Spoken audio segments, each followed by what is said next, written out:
Hello, my sniffing people, that smells good, or oh, that doesn't smell very good, does it? Okay. All right, here we go. Here is the 10th episode of Effluvium. I think it's the 10th one, or maybe it's the ninth. Hey, I lost count. But here we are, nonetheless. It's another week. It is a Tuesday evening here in Massachusetts. The time is now 7:02 p.m. Eastern Standard Time. And we have a wonderful guest who will be joining us.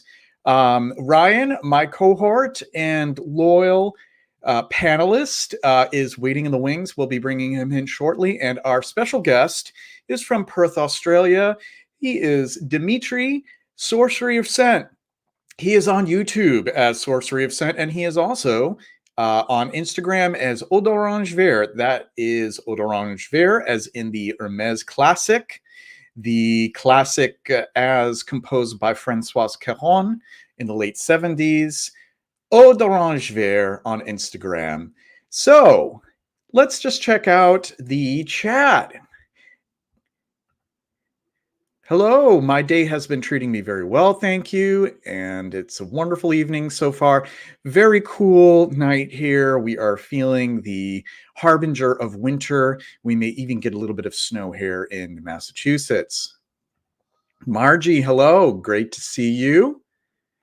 And Dimi is waiting in the wings. Good morning to you. I think it is about 8 p.m. where he is. Hello.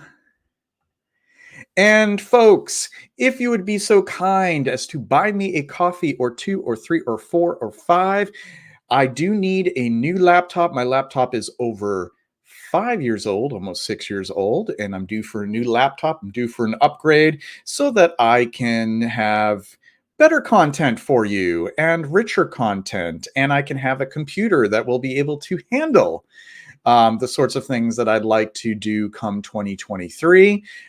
Your contribution can help towards that, help towards an upgrade on StreamYard so that I can have certain additions to it. Intros, music, editing, cuts, more than 6 people at a time if I need to, if I'm having a conference type of thing. The possibilities are endless. So if you could buy me a coffee at www.buymeacoffee.com/Joseph Kolb P. Niall, welcome. We have somebody else from the other end of the globe here, Niall from New Zealand. Thank you for dropping by. Hello there, my friend. So wonderful to see your handsome face. And hello, my dear friend. Thank you for coming to the Effluvium event this evening, or morning, or afternoon. Bring on the HD. Yeah, we want to bring on some HD quality, better and more improved visuals, audios, the whole 9 yards for 2023. Hello, welcome.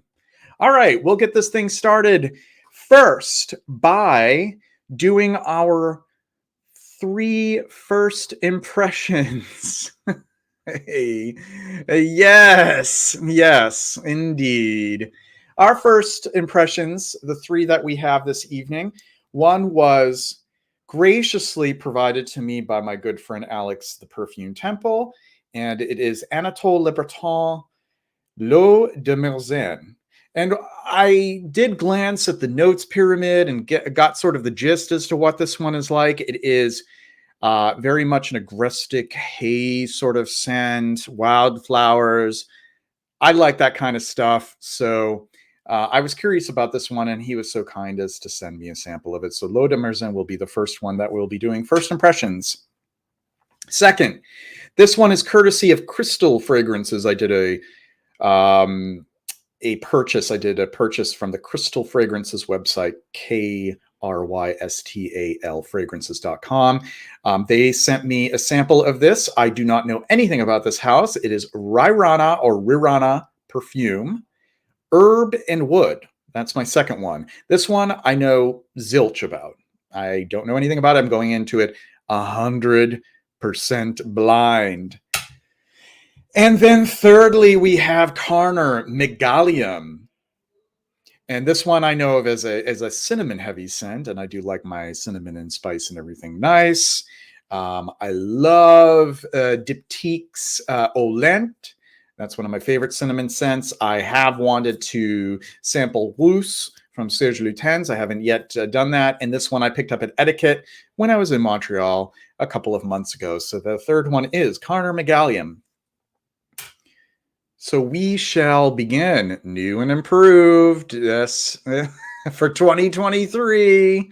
Maybe I'll even bring the mustache back if you send a big enough coffee or group of coffees. Maybe. Hello, Antonio Hobson. They are high definition. Yes. Thank you very much, Aaron V. It is much appreciated. All right, we'll get started here. This is L'Eau de Merzen. We'll spray it on this hand.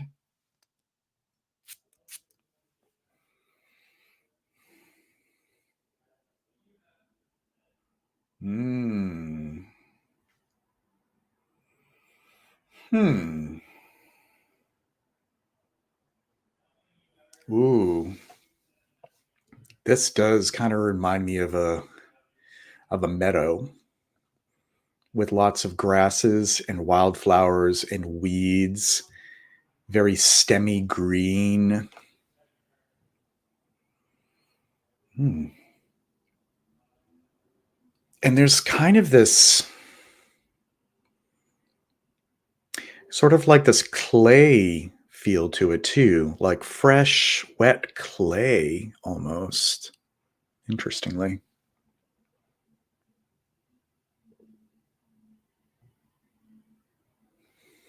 I smell salicylates. I think I've talked about salicylates before, such as benzyl salicylate. Here it would be like a cishexyl salicylate, very green. Amyl salicylate, weedy, wildflowery. And then I also get that kind of smell that's hard to describe, that, just say if you have certain wildflowers that are sort of waning, weeds that are waning, that they've reached their climax, that they've fully matured and they're now recessing. That's kind of what I'm feeling in this as well. And yeah, I pick up hay as well. Something about this kind of reminds me of yerba mate from Lorenzo Villoresi.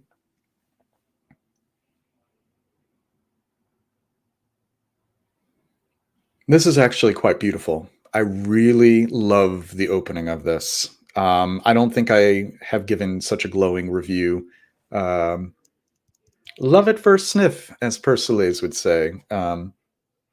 This is love at first sniff, but we'll see how it develops over time. I really do like this one. Next is the one I know zero about. It is Herb and Wood from Rirana Perfume. Rirana, Rirana, Rirana, Parfume, not perfume, Parfume, not parfum, Parfume. Now, I was intrigued by the name Herb and Wood. So there you go. Power of suggestion. Hello, Joe Malone. All right. Ooh, okay. It manages.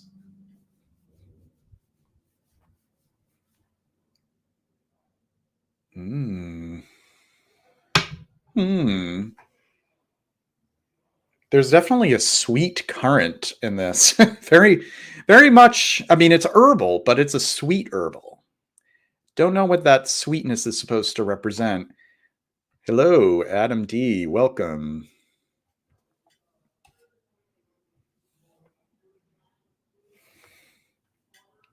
I'm a bit distracted by this sweetness that I wasn't expecting. So the name is Herb and Wood.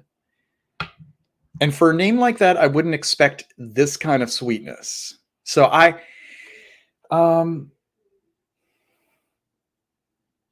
it's almost like a bubblegum sweetness. I'm not really understanding the bubblegumminess. This Like Starburst. It's reminding, that's what it's reminding me of. Not so much bubblegum, but Starburst. Dan, thank you very much. It's like, this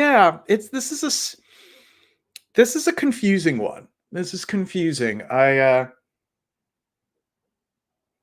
picking up this strange citrus accord, but it's like a candied citrus, like lemon or orange starburst. So I'm waiting a while for the herbs and maybe the woods to reveal themselves. So that's Urban Wood by Rirana Perfumes.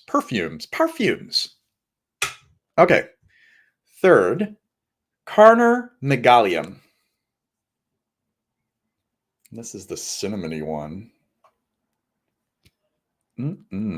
Is it going to be like Big Red? Is it going to be that kind of cinnamon? Is it going to be like hot balls? Or is it going to be a more woody and nuanced cinnamon? Let's see. And what else besides cinnamon are we talking about here? All right.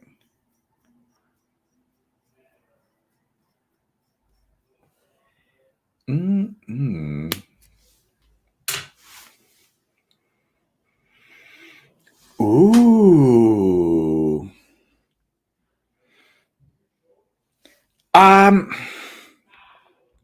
So some of you may not appreciate this because it may remind you of like cinnamon pine cones that they sell at the grocery store this time of year.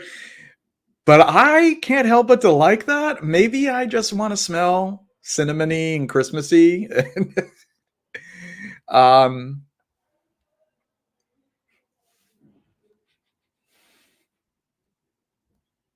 I would say that it is more nuanced. It is not a hot ball / big red chewing gum kind of cinnamon. It's nice. It's definitely a cinnamon with some resins. I'll give it a little bit more time. That one might be a grower rather than a shower. But I have to go back to my first one. L'Eau de Marzen is gorgeous. There's like iris in it too. This beautiful iris. Like now this iris is like iris butter kind of iris.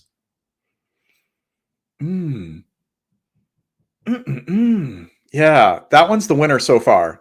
L'Eau de Marzen by Anatole Leberton. All right. So we got those 3 first impressions out of the way. And we are going to be discussing, as our main topic, ambergris.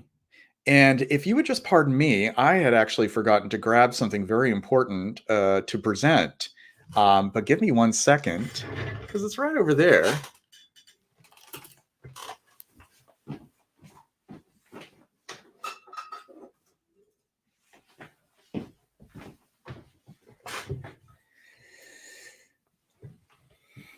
All right, so pop quiz. Is ambergris fecal matter? Let me know in the chat. Is ambergris fecal matter? Is it poop? Or is it poopy? Or something like that. Is it? Now what I have in here is my piece of ambergris. This is from New Zealand, and this is a light gray ambergris. It's as close to white as you can get, which is very expensive. And ambergris emits a smell just as is. When you have this as a reference, then you really know what you're looking for in a fragrance, picking up ambergris. I've actually tinctured this, and that is pretty incredible too. I tinctured it at like 5%, and it's magical. So this is my piece. See right here. It would look like looks like a piece of a stone, but it is porous. It's also flammable, so you can burn this. and it would be flammable. It would be like burning like an incense. It would be very intense, though. It's not recommended. Isn't that cool? So this is washed up in the shores of New Zealand. That is how it's generally collected. People believe that there is some interference with the sperm whales themselves, which there isn't. In fact, that is not a desirable commodity, because if you were to take the ambergris out of a whale, it would be black ambergris, which is very soft and unpleasant smelling. It really requires having it float on the water in the ocean for days, weeks, months, or more. And then it eventually washes up on shore. And this is probably a fraction of what the original piece was that was found right here. So it smells lovely. There's a saltiness to it. It is animalic, but there's also this interesting kind of rosy floral quality. All these different facets. Really amazing stuff. So that's my show and tell. That's my piece of ambergris. Okay. And I keep that in its little pouch, little velvet pouch. Keep it safe and sound. And even when I open this, it has that aroma. There we go. So we're going to be talking about ambergris. We're going to be talking about some of our favorite fragrances that feature ambergris or ambergris accords. They can be fragrances that have a true natural tincture of ambergris, or a very well done accord using other ingredients, whether they're natural or synthetic, which is usually the case when we run into the ambergris note in perfumery. I think that an ambergris note in a fragrance can be well done even without the actual use of ambergris, but that's not always the case. But we're going to be sharing some great examples. And I'm going to be bringing in right now my good friend Ryan and our regular panelist for Effluvium. Hi. Howdy, Joseph. How you doing? I'm doing okay. How are you? Doing very well. Doing very well. Excited to be here. I love ambergris, so this is a great topic. I'm really thrilled to get into talking about this one. Yeah. I think that it is one of the most mysterious and fascinating and hallowed sort of ingredients in perfumery. A lot of people have a true appreciation for it, even if it is a little bit difficult to understand how it works in perfume, its origins. So for those who were wondering, ambergris is not fecal. It is expelled the same way as feces, but it is not fecal matter. It is actually a protective film or formation in the digestive tract of a sperm whale when eating certain animals such as cuttlefish. It's to protect them from the potentially harmful bone. And what they would do is they would flush that out of their system through their digestive tract. But it is not feces in and of itself. It's a different type of material that exits the same way, though. All right. And I would love to have Dimi join us. Dimi, if you are ready, just check in on the StreamYard link and we'll bring you in and we'll start talking about our favorite fragrances, among other things. I know, Ryan, that you probably have several that you'd like to talk about. I do. A few that probably cross over with mine, as is often the case. At least one that does. At least one. One that I know exactly which one, and it's sitting right over here. So, so we are just going to refer to the chat here because we have a little bit of chatter. Would it be fair to say that ambergris is the equivalent of a hairball being coughed up by a cat? Rather than hair, it's all those squid beaks mostly. Squid beaks, yes. What did I say? Cuttlefish bone, squid beaks. That's what I meant. Maybe it's cuttlefish bone as well. Forgive me. I knew it was from some sort of mollusk. Squid beaks, yes. Rather than hairball, a little different because cats would expectorate that from their mouth, but it's the same idea. You know, it's matter that needs to be expelled from the body. So it's a similar idea. Indeed. Give it back to me. It's tonsil. It kind of like tonsil stones, kind of, sorta. It does have some of the same makeup as tonsil stones, in that it's going to have a lot of mucus and other types of things, protective things, in its composition. And good evening. Thank you, Jonathan, for joining us. Hello, Henna. How are you? So hopefully Demi will be joining us soon and we can bring him in.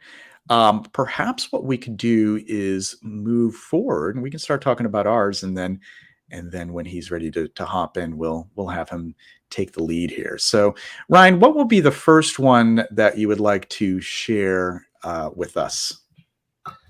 Well, the first one I'll share is the one that has the truest dosage of actual ambergris in it, which is an attar I have from the house of Anthony Marmin, which is Chic Alferanci. I'll put that in the chat. Don't worry, folks. I'll type it out in a second.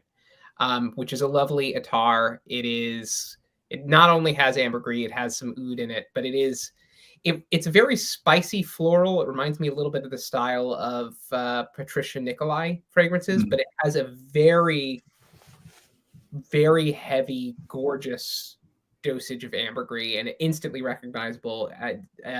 Thomas Early Greek actually sent me my first sample of this. We did a fragrance swap and he sent me a bunch of it and I fell in love with it and have repurchased it since.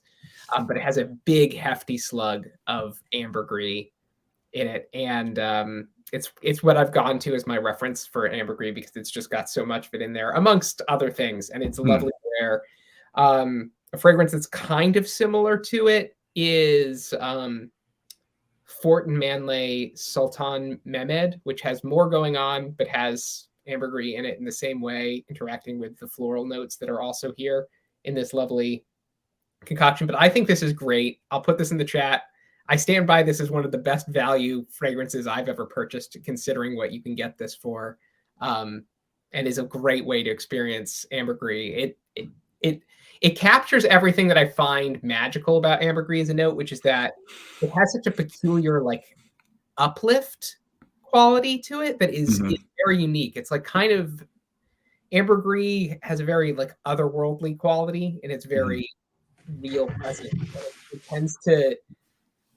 It's hard to explain exactly how it gives such an uplift to fragrances with its sort of like metallic, breathy, salivic quality to it that it's just very unusual, but is at once like very light but very strong and just it doesn't feel very worldly is what I feel like when I smell ambergris. It just doesn't smell. It smells kind of like out of this world, and I think that is why I keep responding to the note itself in the way that I do. I think it's absolutely magical stuff. You can see it is right for it. And I'm glad that you mentioned that sort of salivic or salivic quality to it. Like there is that little. I mean, I definitely detect it with my piece here. It's sort of like this verging on halitosis, which may seem absolutely repulsive to people, but if that's shared out into a tincture and dosed by a perfumer, there's something about dirty, smelly, gross, and sickly things that, when in a small dosage, bring some color and magic and texture and beauty and even sparkle to a fragrance. It's fascinating stuff. Give me 1 second. I don't know why I have my phone way over here, but I need to help Demi out. He's having some difficulty joining us, so I'm going to see if I can facilitate that. Ryan, please feel free to continue with sharing another one while I sort this out. Okay, so one that I have here that's an ambergris accord, so an ode to ambergris, but not really ambergris in a true sense. But I think it's a lovely fragrance. It's a beautiful fragrance that I wear quite often, especially in the summer months, is from Hermes, and that is Eau de Merveille. which I yeah, I have that too. oh well, there you go. Which I think is such a splendid. I'm actually going to spray it on because I love this so much. Please do. It is such. It's an ode to the sort of woody, salty facets of ambergris. Yep. And it has a very unusual structure.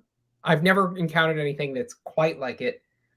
But it has a citrusy orange quality, but it's like sunlight sparkling on a woody beach is kind of what I picture, like a dry woody beach in Europe, probably. And just like it's sun in a bottle for me. Eau de Merveille, Eau de Wonder is such a beautiful name for this. I've always thought the bottle is so spectacular too. The way that it just kind of leans on one side is yeah. The elixir is by far the best one. If you don't mind, I got to grab my bottle as well. I just keep getting up and down here during this one. Oh, I have elixir too. This is O, but I have elixir too. I love elixir. They are that.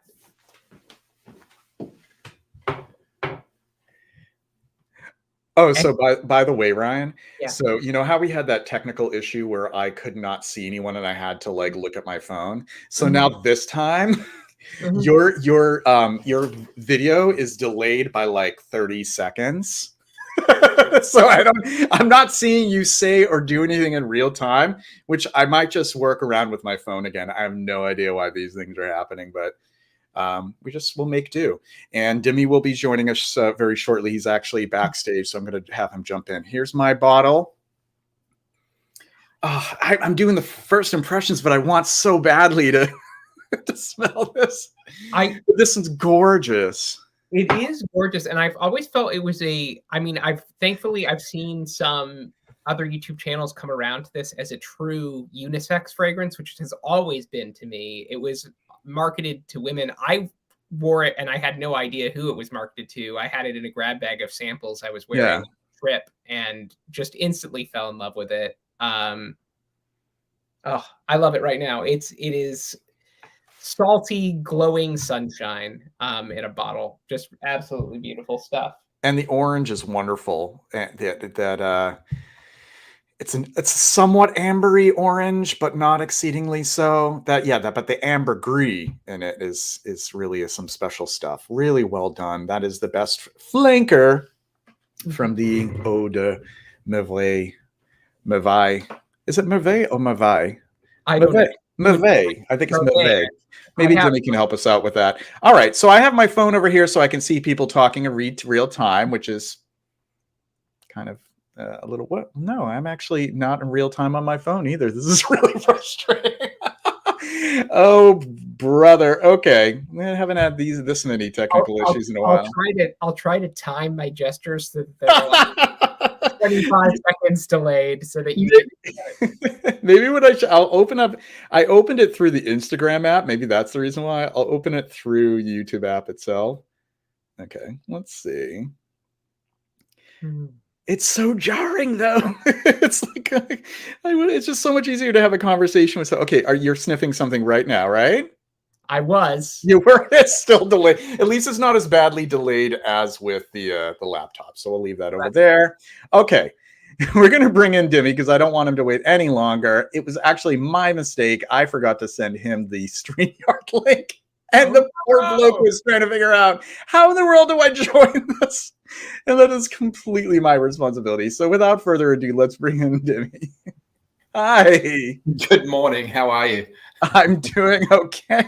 Sort of a comedy of errors here. I'm like, I don't know what the issue is. It may have to do with my Wi-Fi or something, but I'm not seeing anything in real time. So just bear with me if I'm a little disoriented. But I'm so glad that you could join me for this and join Ryan. This is wonderful. Nice to meet you, Ryan. How's things? Oh, cold up here in the Northeast America. I'm a little bit north of JJ up here. It's sweater weather. But how's it down? Here we've got the sun streaming outside. Summer's hit us. I'm in my short sleeve shirts. Yeah, quite the contrast.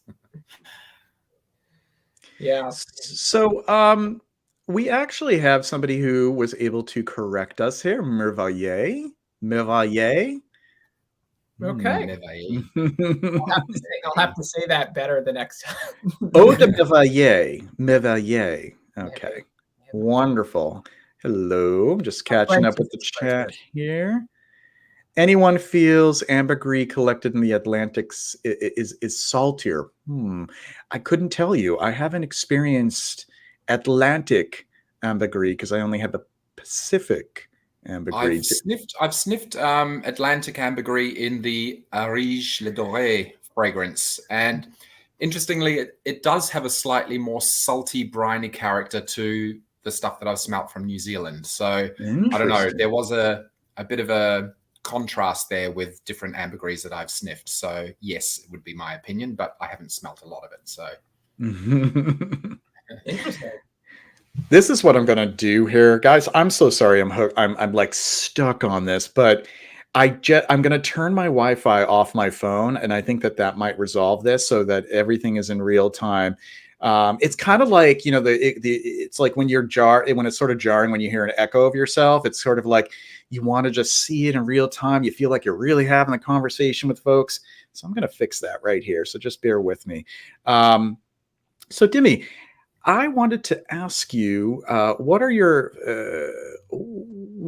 what is it that you love about ambergris the most? What is it that really just reels you in about the material and how it's used in fragrance? It is a material that's been very close to my heart.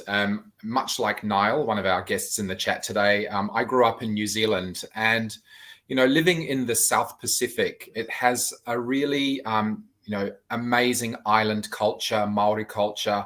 And, you know, we've got a lot of coastline in New Zealand. And I remember as a kid, you know, encountering pieces of ambergris before I even knew what they were, you know, washing up on the beach. Or I distinctly remember one winter, late winter day, I was swimming at the local beach, and a big blob which looked like a rock sort of bumped into me while I was wading in the shallow waters of the East Coast bays.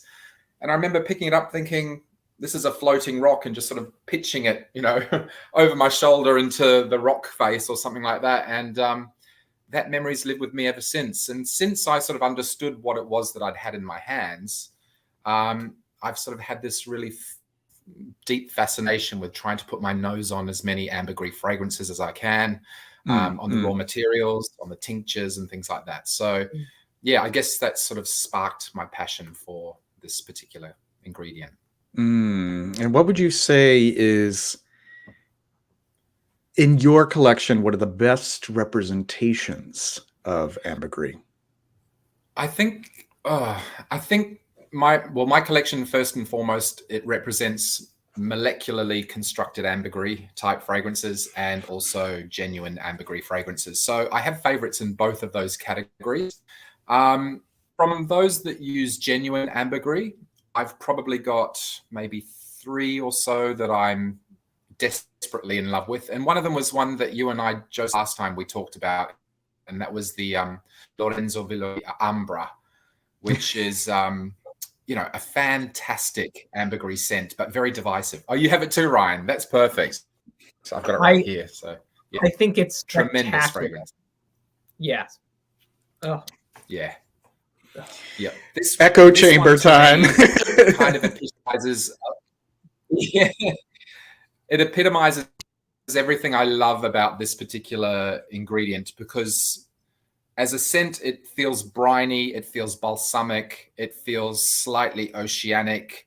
There's a little bit of animalic facet, and it still maintains a clarity that is an amber. I've sort of likened it brightness, contrast, control on your screen. You know, a good ambergris in a scent will really give it punch or sort of sharpen it in this space. And this is an example of that.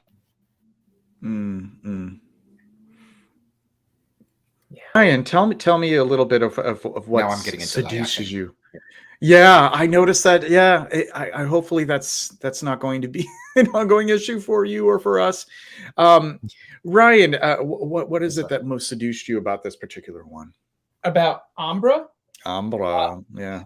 Well, first off, it's Lorenzo Villaresi, and Lorenzo Villaresi's style of perfume is something I connect with very deeply. Italian aromatic perfumery, and his approach to it in particular is very dear to my heart. I've often said that regional perfumery styles, especially in Europe, they're kind of like cuisine. Italian cuisine is a little bit different than French cuisine, and the British perfumery style has its own sort of aesthetic to it in these classic houses. And Villaresi's aromatic approach to perfume gives these notes very distinct room to breathe. It's not a dense accord you get in his perfumes. It's a lot of ingredients kind of dancing together. And that's lovely in particular with ambergris, which is a note that unto itself has such richness. But in this perfume, it's playing with such lovely notes as galbanum and myrrh Hmm. and Hmm. labdanum, a big hefty slug of labdanum. Like really, you do get to that amber chord in the base eventually, but it's kind of like this slow progression from this wonderful ambergris opening to this incensey mid to this beautiful amber chord dry down. One of the best amber chords I've encountered, just perfectly balanced, perfectly coordinated. This to me is a 3-act opera in terms of what you get in a perfume. It just has so clearly delineated phases that just sort of seamlessly transfer from one to the other. Honestly, I don't think I own a better perfume than Ambra, and I would go as far as to say that. Wonderful. That's a big It's a call. goodie. It is. Yeah. Yeah, it's one of his best, if not his best. And I have 10 10 of his fragrances. I'm a huge fan of Wow. Lorenzo Villaresi, and yeah, it's beautiful, beautiful stuff. So it comes as no surprise that we all three of us had.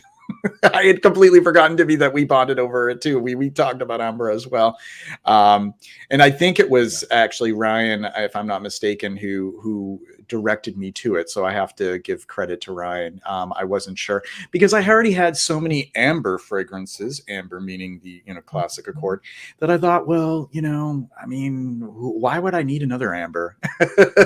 But this proved to be quite the exception. So excellent, excellent choice. Okay. All right. So Ryan, you had Merveille, Elixir de Merveille, and Dimi, you had Ambra. My turn. This is one that isn't very well known, but I thought it would be good to share it with folks. This is from Ulrich Lang, New York, and this is called Aperture. And this is pretty wild. To me, it is one of the most impressive latter day heavy animalics, but really well balanced. And this does have pretty distinct ambergris accord to it. So in the ad copy, it was supposed to evoke the smell of developing film and so on and so forth. And I don't really pay attention to those ad copies most of the time anyway. It's like but it's just a really spectacular and unusual release for this house, which has some nice fragrances, but nothing really stands out quite as much as this one. So it's Aperture from Ulrich Lang. And I can't recall like the notes breakdown off the top of my head, but it just has this somewhat salty, like kind of almost like this musty, animalic twang to it, but it's beautiful and it's woody, very woody. Now that's the thing that I also recall from this is it's a very dark, soft kind of cedary wood as well. So that is the one that I wanted to share with you folks. It's Aperture. I guess I will show here. Aperture from Ulrich Lang, New York. Here you go. Okay. Ryan, you're next. All right. So this is one that I've talked about a little bit and seems to get very polarizing reactions. Ambergris fragrances tend to get polarizing reactions when they lean into those ambergris accords. This is Micallef Avant-Garde. I'll put this in the chat again, which is a very unusual fragrance. It has some sort of gourmandy notes, like there's tonka and cacao alongside ambergris skewing aquatic sort of base, and that throws people off. It's a bit like having a sweet like Turkish confection by the Bosphorus, I guess, is kind of like the vibe I get from it. I really love it. It's smoky, it's interesting, and it has I like Dimi's term molecular ambergris. It has a molecular ambergris construction that's leaning on some familiar aroma chemicals, but I think it's very well done. It has the breathy quality of ambergris that comes through very much. And I've always when reconstructed ambergris can conjure up that breathy effect, which I think is very distinctive. And and I think this is a really unusual and interesting fragrance. I really do strongly stand by this one. I have not tried anything from that house, actually. Truth be told.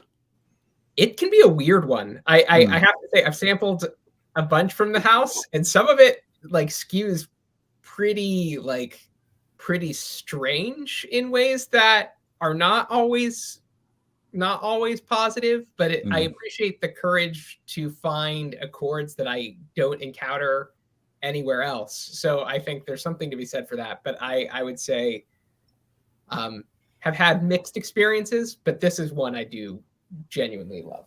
Mind putting that one into the chat? Thank you for the recommendation. I'm going to have to put my note in it, I think. Yeah. I hope you do. I really, and if you do, let me know what you think of it, because it is unusual. Some people rake it over the coals a little bit. I think it's Definitely really special. So we have a question that came through from Mr. Clean. JJ, what combination of ACs do you think make? I have to just say the audio on this is breaking up pretty poorly, so I'm sorry if I'm a bit disjointed too. And if you find that it is unbearable, Dimi, if you close, if you leave, I can have you enter back in. If anything we can do to make it a little bit less jarring for you, just let me know if it gets any worse. So Mr. Clean says, JJ, what combination of ACs do you think makes for the most realistic ambergris accord? Well, there's so many different things that can be used short of having the ambergris tincture, which in most cases can be a cost-prohibitive addition to a fragrance. So the molecular approximations can include using things such as ambrox, ambroxan, cetylox, ambronol. Ambronol is a pretty fascinating material in that if you smell it in its purest form, it smells like halitosis and dead mice in a cellar. It is really, really unpleasant in its pure, undiluted form. But if you were to dilute it to about 1 to 2% and dose it along with some other things, it helps. Labdanum is very close in some of the material, some of the components that are in labdanum cross over to that of ambergris. Even things like clary sage. There's all different kinds of naturals that can be used. Marine aroma chems. There's even something that is produced by International Flavors and Fragrances, ambergris olefac, which is a pre-made base that a lot of perfumers might use. And that I think it does include like a bit of the tincture, but then it's built upon with all these other things to create like a whole ambergris accord. So hopefully that answers your question somewhat. That's just from whatever knowledge I could think of off the top of my head. So Dimi, what is your next choice?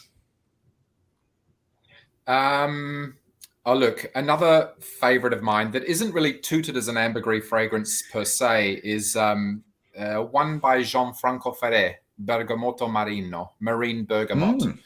Now, this had a huge kind of hysteria around it maybe 10 or 15 years ago. I remember back on base notes, everyone was buying this hand over fist because it was suspected it uses true ambergris inside, and I'm quite certain it does. I don't know if have you guys smelled it at all, or you familiar? That's one I haven't laid my nose on, but I'm familiar with it. I'd be interested. Very interested. I watched your video when you did ambergris fragrances, and that was the one that I immediately added to my like. Oh, I see. Keep an eye out for it list. Maybe it is actually, as far as ambergris fragrances is concerned, I don't know why they don't market as an ambergris fragrance. It was marketed as a fresh summer fragrance. So for me, yes, the Italian bergamot is sensational in this. I mean, we all agree that bergamot is heavily used in perfumery as a citrus accord because it doesn't sort of break down as easily as lemon accords or lime and what have you. But it's actually the, they sort of underpin this fragrance with white florals. So you've got lily of the valley, jasmine, I think there's neroli. I kind of liken it to if you took something like 4711 or Neroli Portofino and you just dumped a bucket of ambergris tincture in there, you just get this great marine kind of saltiness. It's a little bit bitter. It's kind of a fantastic fragrance to spritz in summer with, crisp white shirt. And for something that's quite transparent and lightweight, it is very diffusive. Like I get people saying, oh, you smell great. And it's a sleeper. It's one of those that I think a lot of people nowadays have forgotten since it's been discontinued some time ago. I managed to snag this on eBay for around, I think it was about $180, which is pretty good nowadays. 15 years ago, it was selling for $40 or $50 a bottle. Definitely, Ryan, in particular, if you want to add it to your list, then now's probably the time before things go a bit crazy. Seems like they already are starting to. Yeah, they are. They are. But yeah, it's interesting because when I've sat down with friends with ambergris fragrances to try and sort of talk them through it and walk them through the nuances, this is one that everyone has said, oh, I've got to add that to my buy list. It's just clean and not too complicated. Yeah, I think you'd both really enjoy it. Wonderful. It does. I don't know if there's anyone in the chat who's tried it or anything like that, but it would be fascinating to hear your opinions if you have. Yeah, if anybody who's tuned in has tried this out, let us know your thoughts on it, or if it happens to be one that you enjoy. Ryan, your turn. Oh, my turn to share. Okay. So we're coming up on, because I already shared the Attar before Dimi joined. I have this one you might have, JJ. Caron Pornom Sport. Oh, yeah. I just realized I think I probably skipped myself, so that works out well.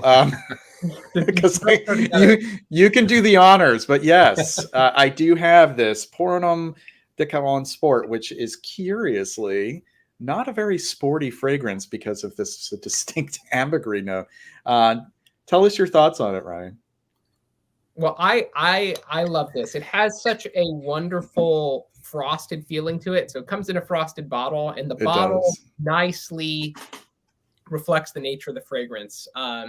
It's lighter and a little bit more aromatic, though it still carries forward that wonderful lavender that you associate with Pornom. And then there is this sort of magical base that's combining with that sort of frosted feeling of. It claims in the ad copy, now I've never known what to make of this, that there is actual ambergris in it. Caron advertised it that way. And I think there has to be a little bit of it because that quality is there. It's supplemented by other aroma chemicals, very nicely blended into this base. But you do get, especially on my skin, I get that wonderful sort of, again, saliva-like quality of ambergris in the base. And this, I wear this relentlessly. Like a dent in a bottle like this is actually a pretty significant dent for me in my collection. I wear this relentlessly in summer. It is perhaps my favorite fragrance to wear in summer. It's not sporty at all. it's not. I hate the name for it. It shouldn't have been called a sport fragrance because you would never No. wear this in a sport scenario, but it is just effortlessly elegant, a perfect like Mediterranean, like crisp dress shirt in summer sort of elegant experience, like linen suit luxury. I prefer this to the original because the original's musky vanilla base is a little heavy for me. So this has a little bit more uplift and aromatic quality to me than the original Pornum. Yeah. Not necessarily better or worse. But I find this an easier time to wear and spend time with, and so it tends to get a lot of wear from me. I love this. Even right now, I'm just I don't want to stop smelling it because it has such a wonderful minty quality to it. It's not actually mint like a true mint note, but it is. There's like a minty greenness to it that's very right. There is that cooling effect. It's not necessarily like a mint, but it has this sort of cooling effect to the nose. And yeah, I can't imagine somebody. I don't know. I mean, when does one put a sport fragrance on? When they're about to get sporty? When they're about to break out in a sweat? Like, would the ambergris, complement your perspiration? Like, I don't really know. I don't really consider this a sport fragrance either. I feel like you could wear this to brunch in your finest threads. It's wonderful stuff. I feel like my FOMO is off the Richter for that fragrance right now, so I'm going to have to go and hit the buy button, I think, later on.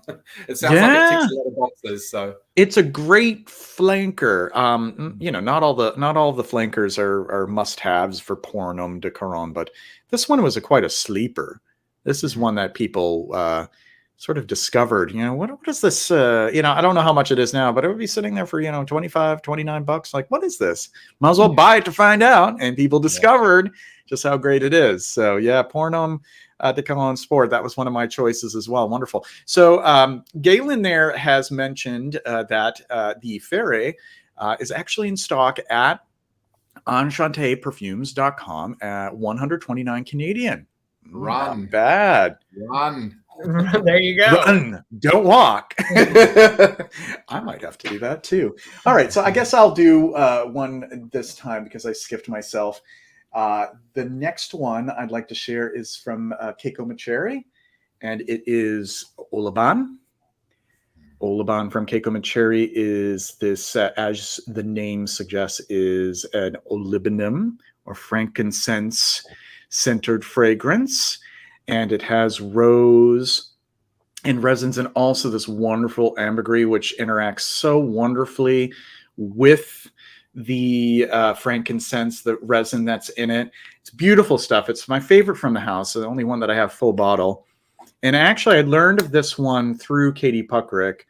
She featured this on, I don't know if she did a full video. I think it was actually her video where she was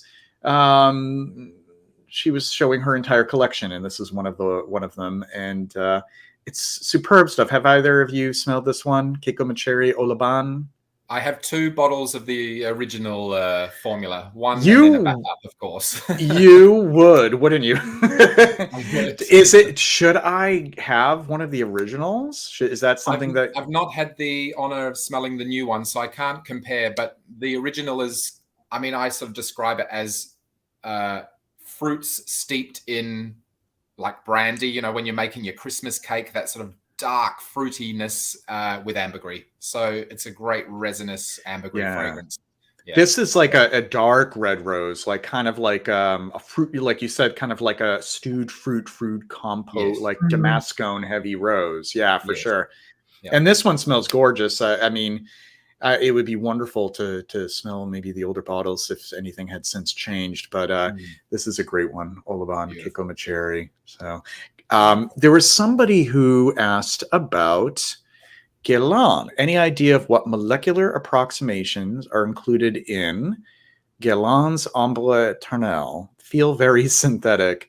May I? Can I take this? Of course. Please take the lead on this one, Dimi. Well, this was one that I was going to probably discuss next. So Ombre Éternelle, I have it on very good authority, contains true ambergris. I say that because one of my dear friends, Frederick Sacone, he's a former perfumer at Guerlain, and we've discussed this one at length. So it does contain true ambergris. Now, it's interesting because the spectrum of ambergris quality goes from very fecal all the way through to quite powdery and cashmere soft, vanilla-y almost, with a bit of an alumalic twang. And Amber Eternal sort of sits in that sort of white, golden ambergris area. So it's that velvety texture, that kind of huskiness that you feel in Amber Eternal, which is the ambergris. So instead of it being very oceanic and briny, it sort of sits more in that textural register with Amber Eternal. I love this fragrance. It kind of, to me, it's got a dustiness to it. Have you guys got it, or do you? I do not. I have two from that particular line, Bois Mystérieux and Encens Mythique. And Encens Mythique, I think, is quite nice. Yes. And I haven't tried it either. That's one I've been wanting to sample, but haven't gotten it. This is a great iteration of ambergris. It feels to me very much focused towards the Middle Eastern market. So, you know, we've got things like it's got like cinnamon and coriander and cardamom. It's lovely spices, but I've always likened it to what you'd imagine smelling the back of an elephant's ear. You know, it's kind of dusty and animalic and waxy. It's got this really unusual texture to it, but a great ambergris fragrance. It's definitely my favorite in the Absolu line of Guerlain's, discontinued, unfortunately. So I made sure I grabbed 5 or 6 bottles before it disappeared. Well, actually, I lucked upon them. I was traveling through Bali airport a few years ago, and I saw them on the discontinued table at half price. So I just grabbed everything they had. But yeah, certainly quality is there. Longevity is titanic. Sillage, titanic. So it ticks all of those kind of boxes for the very hot Perth summers we have. I love to wear it in the summertime as opposed to winter. So yeah, it's a great fragrance for ambergris lovers. And P.S. thanks you for being PS. so informative. My pleasure. Excellent. I have not tried that one. I heard great things about it. I mean, the house, from what I know, there are mixed reviews depending upon which one.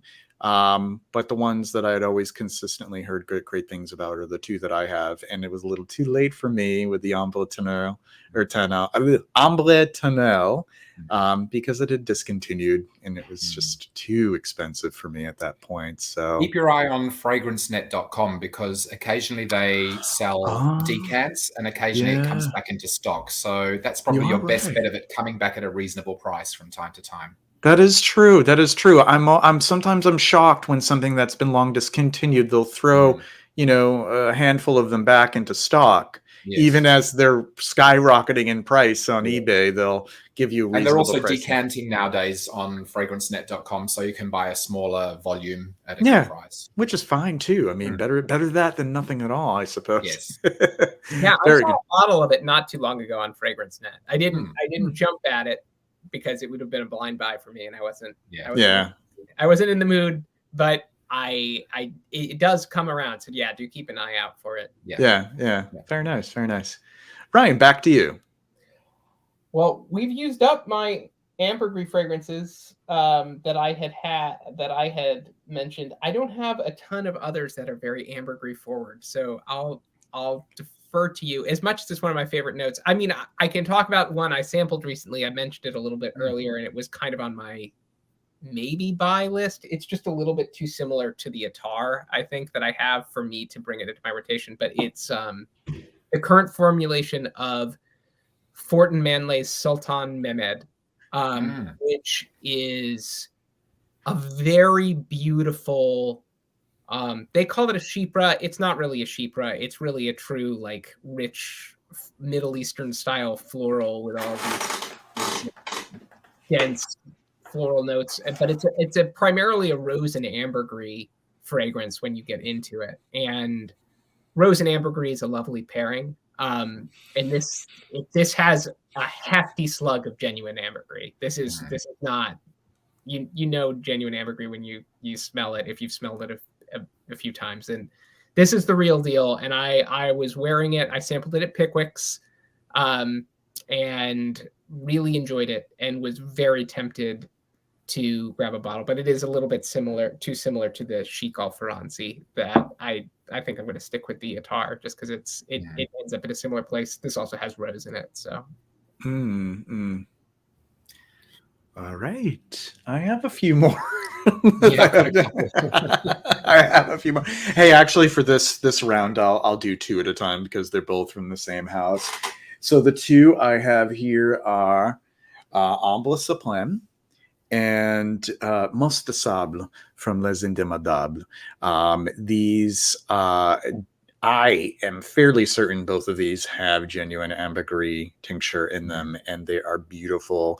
The Ambles Supreme, it's the same idea as like, when you have the Lorenzo Villoresi Amble, I was thinking, well, I don't really need another amber.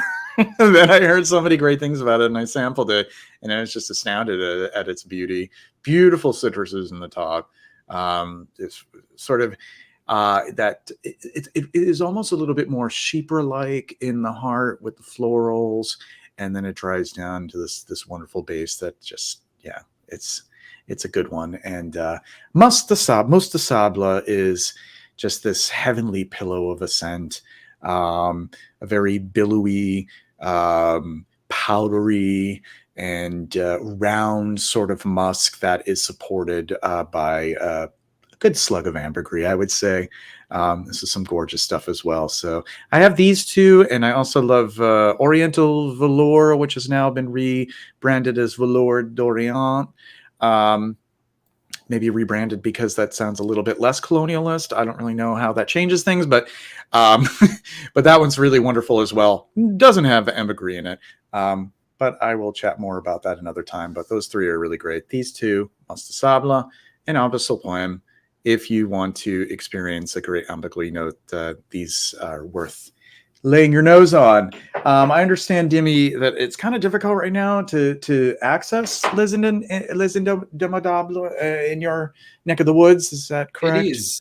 I'm kind of kicking myself now that you've said that, because I had a friend gift me a full sample bag of the entire collection. And for me, because I have quite a lot of samples, I sort of forget what I've sampled and, go through a bag and half a bag and think I've sampled that.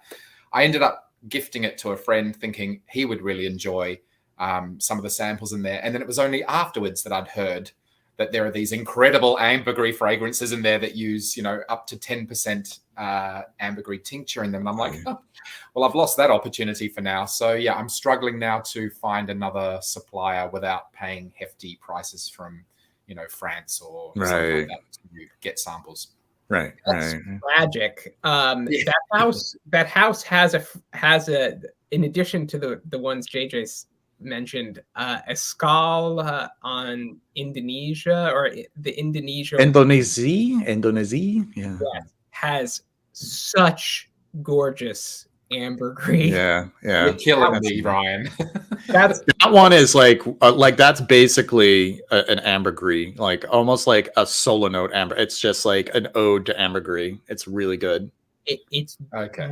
That was when I initially sampled the line. That one was my favorite of them. Wow. I still haven't gotten it. Somehow I ended up with Vanille Havane before I went back to that one. But that one is kind of one that always hovers on my list because it is such a beautiful treatment of ambergris. Yes. All right. I've kicked myself in the crotch 10 times over. There's so much FOMO and enabling going on here. It is just so unhealthy. Dimi, what do you have up next? Okay, so we're talking about a lot of high-end or sort of niche ambergris fragrances. I wanted to touch upon a few that are very accessible. Ones, if anyone wants to just put their nose on an iteration of ambergris or an abstract of ambergris, not everyone has budgets where they can, go and spend $550 on a Riche or anything like that. So I thought I would just pick a couple. I'll take Demeter Demeter, the fragrance library. I don't know if you guys have tried this version. Ambergris. For a bottle that costs maybe 30 Australian dollars, I think this is, yeah, for a 30 ml, I think it's actually got good bang for its buck.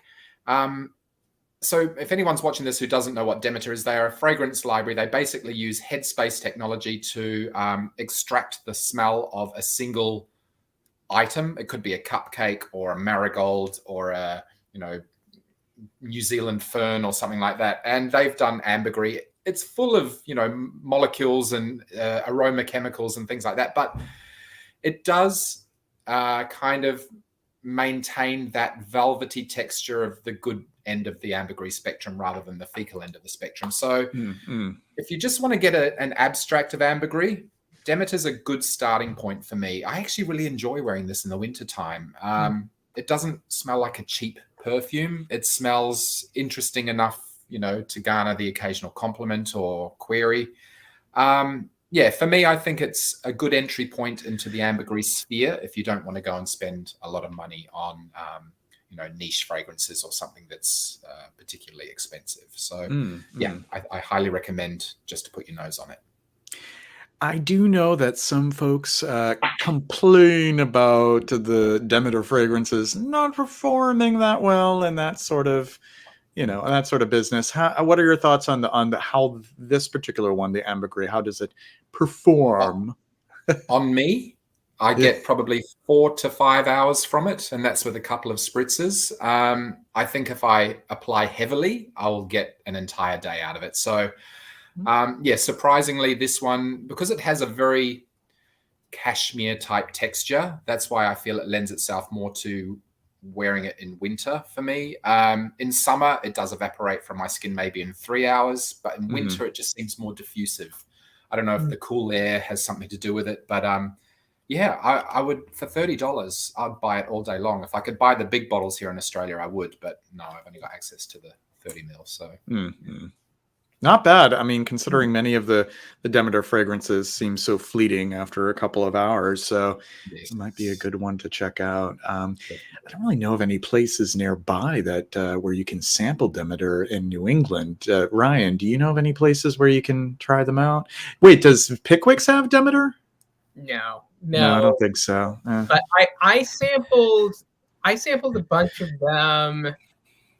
There was a place, upstate, there is a place up in Maine that I'll have to look up that has a bunch of Demeter fragrances, because I sampled them there, because actually some of them I found last okay. It just, they are the ones built around like the heavier notes, like they have a pipe tobacco that lasts a decent while and things like that. But I have not tried the ambergris one, but that sounds very nice. It's good. I mean, it's a simple kind of abstract and very nice. If anyone's watching this from Australia or New Zealand, MU Australia, muaustralia.com, they carry it, the entire Demeter line. So certainly worth having a look.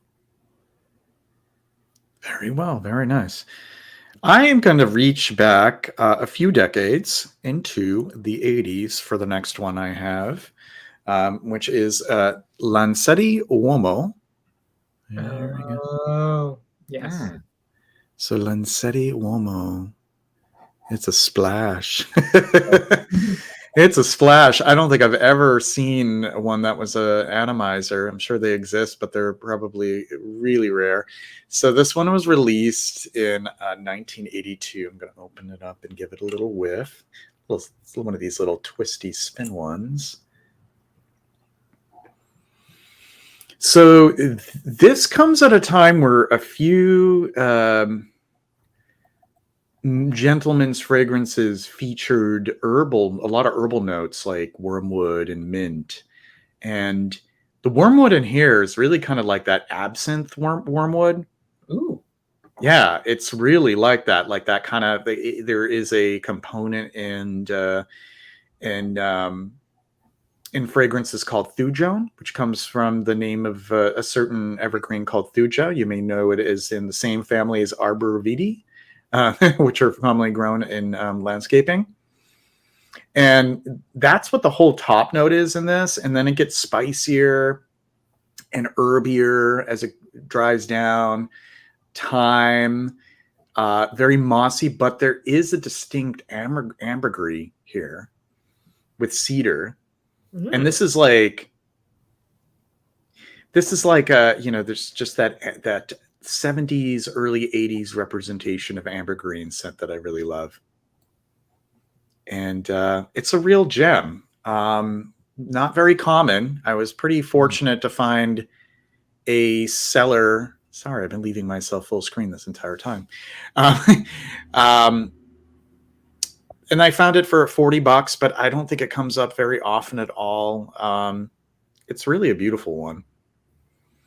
It's just minty herbal. It kind of is in the same ballpark as like Eben de Balmain, Grey Monsieur, maybe even like Blend 30, Dunhill.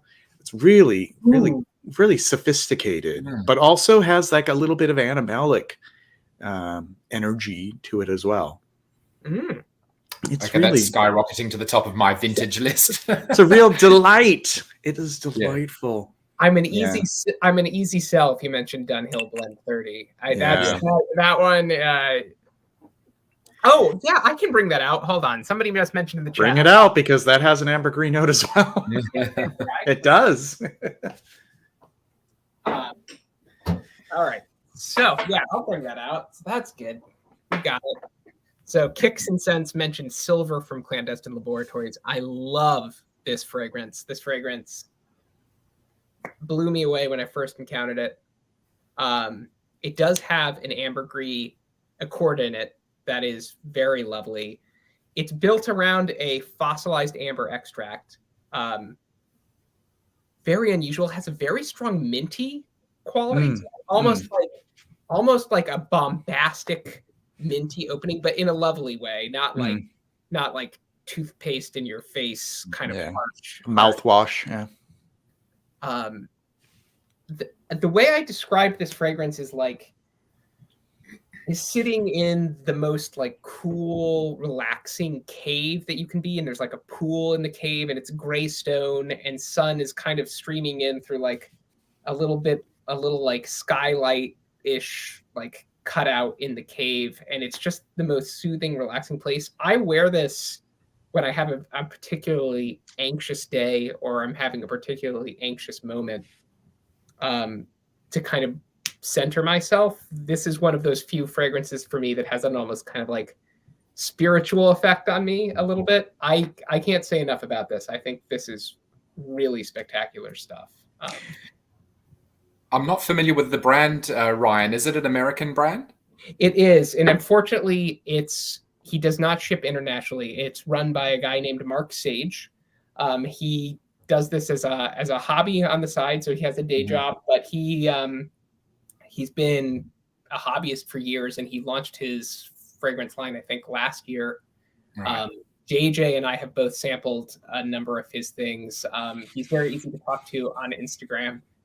Very easy. Yeah, he's a real pleasure to talk to. He's a great guy, great stories, really passionate.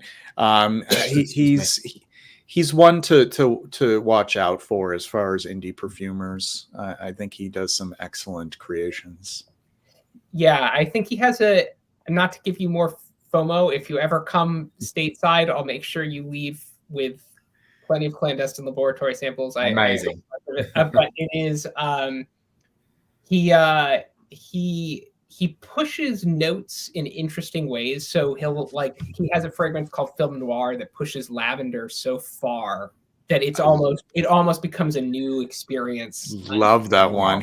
He takes all the terpenes of the lavender, like all the things that people try to purify and distill out of the lavender. He pushes them all, and in a way, it's just brilliant because you're really focusing on he's really focusing on a quality of lavender that is truly part of the essence of lavender that perfumers always want to kind of steer away from, and I think that's kind of brilliant. Yeah, Film Noir is great. Film Noir is great.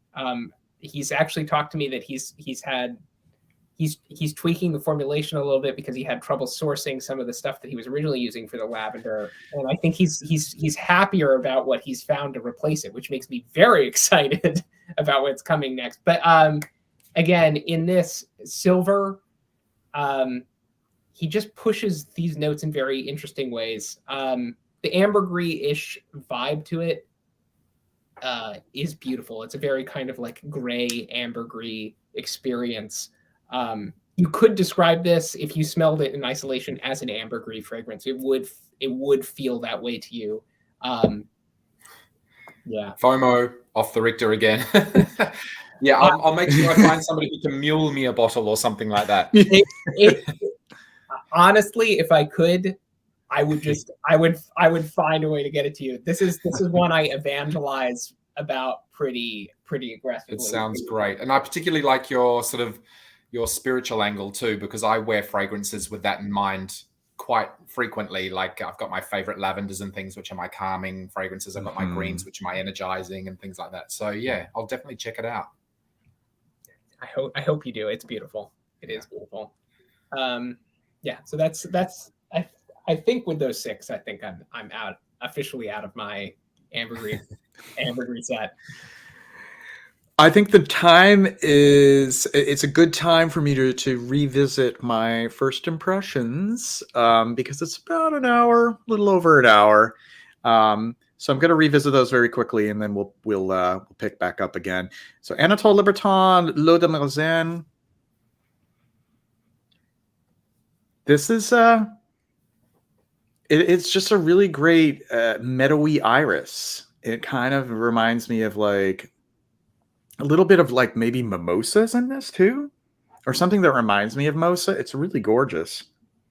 So the dry down is great as well. It's beautiful. It's beautiful. I like it. I like that one a lot.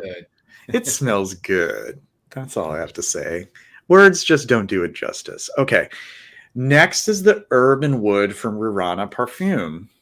I have a feeling this one isn't going to go good places.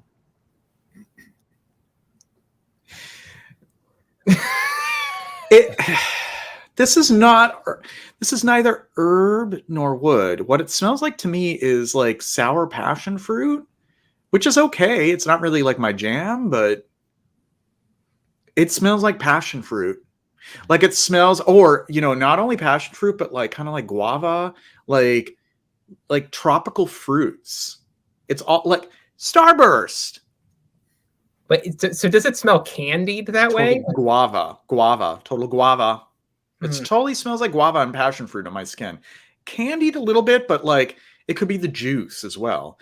I'm so utterly confused by this. I am so anxious to just bring this up at the end of the live stream and figure out what the story is with this one, because the name is so, at least whatever it's doing on my skin is neither really herbal nor woody. I mean, maybe like if I really dig my nose in, there's like maybe basil or oregano somewhere. I don't know. I'm confused. This one is the confusion one for the episode. And then the Carner Megalium. It's nice, but you know what? It's kind of redundant. Like I can get this from Olent, but much better, even newer bottles than this. It's good. It's well done. It's well done. Cinnamon forward, spicy, resinous, but Olent already covers those bases for me. I know you're a fan, Demi, of Olent, right? Huge fan. Yeah. Although I lucked upon a 1980s version of it, and whilst the new one is fantastic, the 80s version is nuts. So yeah, I don't doubt it. I don't doubt that there's like 20% of Popanax Absolute or something in it, something ungodly. The clove and the Apopanax is just so. Yeah, I'm a little spoiled when it comes to that. It's definitely one that I wear around the holiday time. I love that sort of cinnamon clove vibe. I smell like a walking orange with cloves stuck inside it, So yes, it is kind of like a pomander feel to it. Like even the newer bottles, like, so folks out there, it's going to be really hard to find an 80s diptyque. But the newer bottles still kick the ass out of so many niche spicy fragrances. it delivers. So even the newest bottles, check them out. Diptyque sells them still. It's just those old guard Diptyques. They always have them on like the second shelf because they're not trying to push them. Go look at those. Like those are great. Like Olent, the original Low, wonderful clove spice fragrance. Le Trois, excellent herbal rosemary frankincense. Can't recommend it any more than I'm trying to do that right now. Just highly recommend it. Oh, and also another one which happens to have ambergris in it, and I didn't grab it. Why is the name is low? I gotta grab the bottle. No, not too well. Let me grab it. Hold on a second. Ambergris in it. I'm curious.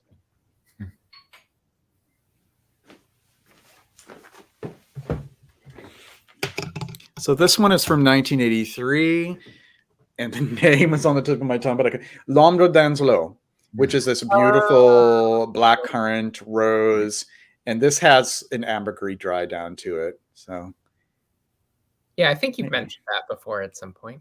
Yes, it's nice. It's a and I love that green leafiness. Kind of, it's like the cassis leaf as well as the berry. Beautiful stuff. Yeah, the older diptyques are where it's at.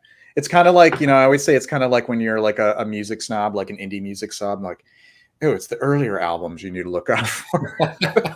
Like, I only like their early stuff. Yeah. I only like their early stuff, the first 4 or 5 albums. It's not really like that. They've had newer releases that are great as well. Where does Philosophos fall in this trajectory? Because that was their last great album before they jumped the shark. Before they had that big lineup. Yeah, before the ideal lineup.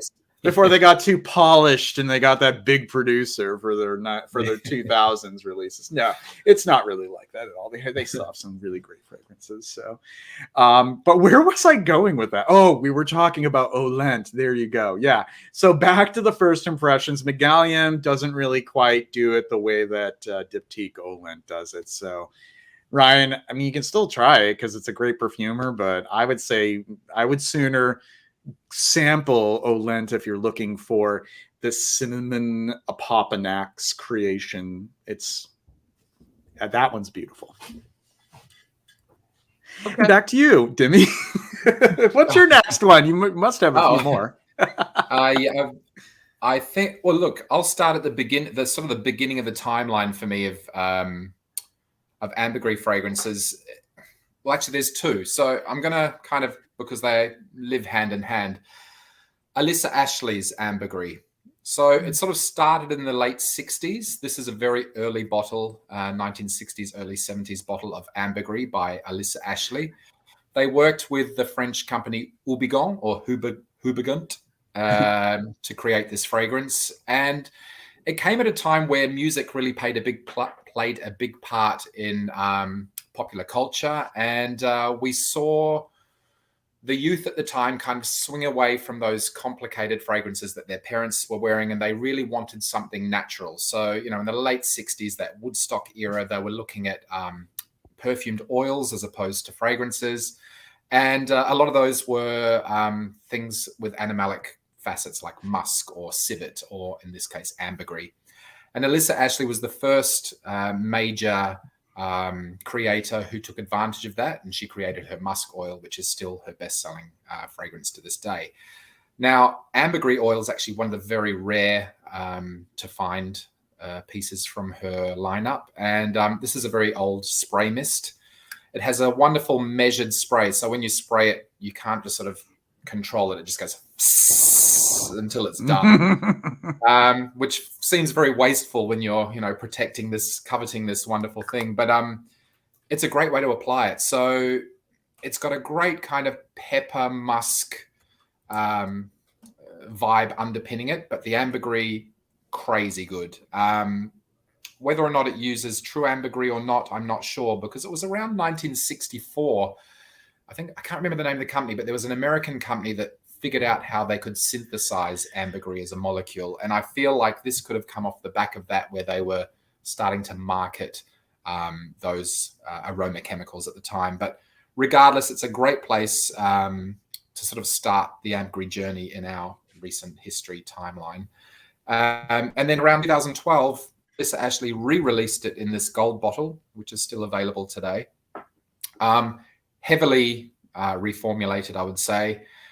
It probably maintains maybe 40% of the original feel of the original ambergris spray. This one trains its focus more on that lovely golden white ambergris creaminess. That sort of, as I said earlier, that sort of kind of cashmere soft ambergris vibe. I'm just sniffing the two together. She's sort of added things like rose and jasmine and labdanum to this. It's a great fragrance. It's one of my wife's favorite ambergris fragrances. It's very diffusive, long lasting. She'll get, an entire day and probably smell it on her jumper the next day as well. So Alyssa Ashley is very affordable, also very accessible, and it's a great ambergris, sort of molecular constructed ambergris fragrance. I don't know if you guys have had access to it or... No, I haven't. I love the older bottle though, the design of it. Oh my God. I just have a thing for like that older design, like the waves like on the bottle. Yeah. It's interesting. She used for the musk, for the civet, I think she used a cat's eye as an icon. And for the musk, I can't remember what else it was for the musk. But yeah, she had a different kind of icon on each of her animalic bottles. So that's fantastic. And I love it. I love that bottle so much. Oh, that is so phenomenal. These were two that also perked my interest when I watched your survey of ambergris fragrances. It was these two and the Ferre, which I must confess, in the background during this live stream, I found a good bottle on eBay. I hope you clicked buy it now. We'll get Bergamoto Merino on the way. Right. Right. Yeah. If you don't mind indulging me, there is one last chapter to that kind of pairing, and that is the Paris Monte Carlo ambergris. I also mentioned this in my expanded video on my channel, my ambergris video. It's owned by the Alyssa Ashley company. So this is these are two releases by the same company.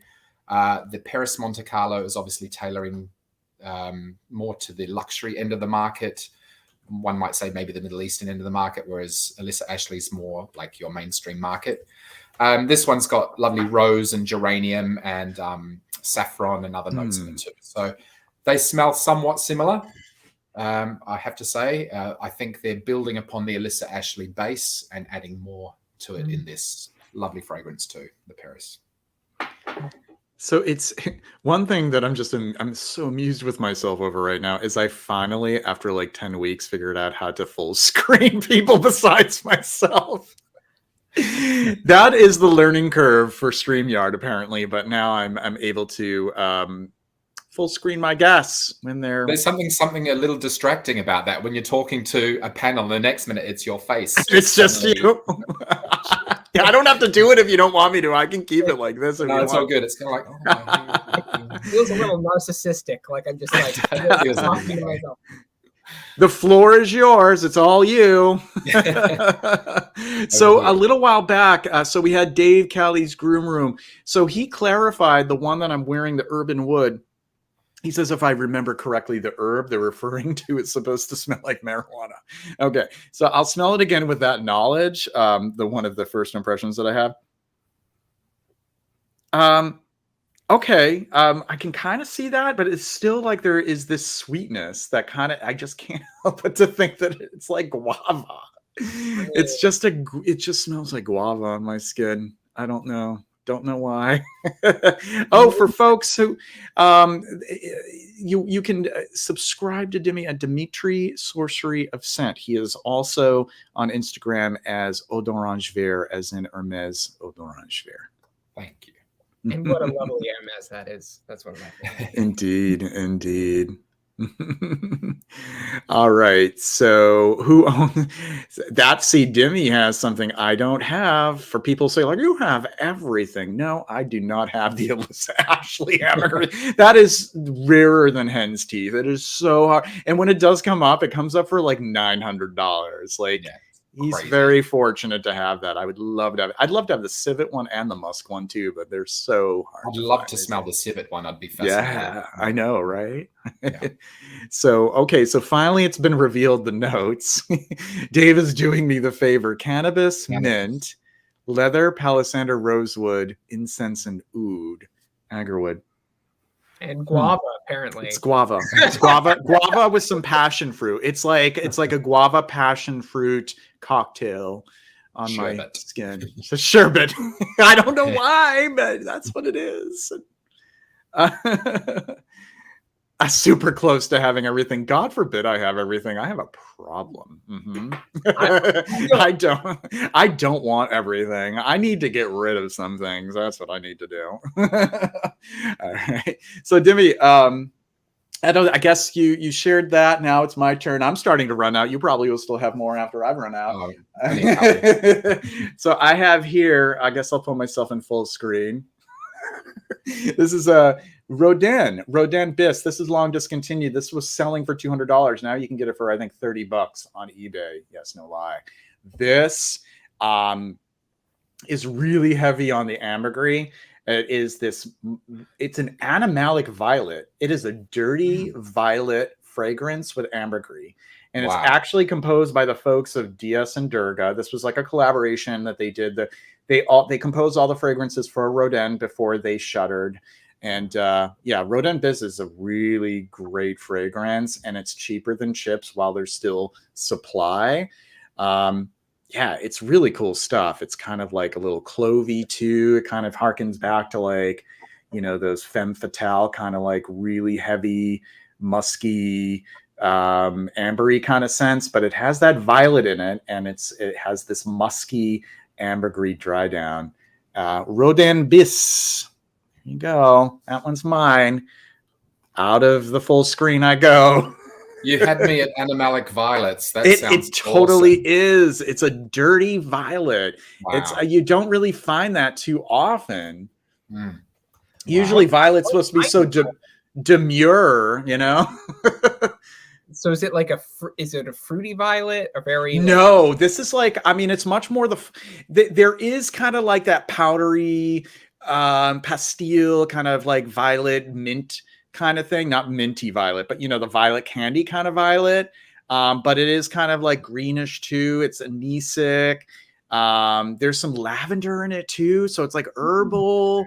It's really a wild fragrance. It's like really unlike anything else, but it's super musky, animalic, and a lot of ambergris. It's like this gray ambergris, like salty skin, like just like perspiration skin, the smell of the bed after having sex, kind of ambergris in the dry down. All right. Wrap it up. It's good stuff. You're saying the office. It's office safe. It's a good office. Perfect for meetings. You're running the meeting. You can let them know who's boss, who's in charge. It won't give them any clue as to what your lifestyle is outside of work. Not at all. No. Okay, your turn, Divi. Right. Okay, so we'll go to the other end. We'll go Orige Le Doré, Atlantic Ambergris. I have number 2 here. This was a recent acquisition of mine. There was a chap locally who had purchased it, and it didn't really tick his boxes, and I jumped on it. I was like, yes, I'll have that, thanks. I bought it blind, and have you guys smelled it at all? No, I have not. I smelled version 1. I haven't smelled it. I haven't smelled version 1, so I wouldn't know how to compare. But this one for me, this is Irish ambergris. So we were talking about Atlantic ambergris previously. Yes, for me, it seems quite salty. It sort of has a sense of, when you've been at the beach all day and you get that brine on your lips and you kind of lick it and you get that salty dryness. It has a sense of that in here, but what I love a lot about what Russian Adam has done here is he's added really juicy green pine and cypress notes. So it's this really cool interplay between dry oceanic notes and juicy forest notes. And for me in particular, like if we go back to talking about spirituality when we're wearing a fragrance, I get my energy from the ocean and I get my sanctuary from the forest. So when I wear a fragrance like this, I feel it both energizes me and it also, I guess, makes me feel safe. I don't know. There's something about this perfume that I really, really enjoy. Tons of ambergris in here. And, you know, it's a dense, rich, complex composition. It's not as animalic as I might have thought, you know, given the color of the juice. I thought, geez, this must be, you know, pumped full of, you know what, but it still maintains a sort of slightly diaphanous feel, something slightly transparent. But yeah, also great longevity on this one. It's a tricky one because I know he releases them in batches and they're hard to get your hands on after they've sort of sold through. But if you do get your hands on one or find one in the secondhand market, certainly worth it if you're a fan of ambergris or pine, cypress, sappy kind of scents. Yeah. I love pine and conifers in general, and yes, and definitely more the sappy resinous aspect. I mean, I like the needles and stuff too, but when it has like the whole package, like just the whole essence of like a pine forest, that's incredible. And Galen seems to be a huge fan as well. Yeah. I consider selling my bottle. I just have to smell it to remember that this will never leave the collection. As tempting as it might be, because it might fetch a pretty penny. And then Margie just put on Papillon Tobacco Rose, Hay, and Ambergris. Gorgeous, salty rose. Ooh, sounds I have heard good things about that one, but I haven't sampled that. I've heard good things about that. Yes, I do love pine forest vibes. It's one of my favorite notes. Pine or pine adjacent.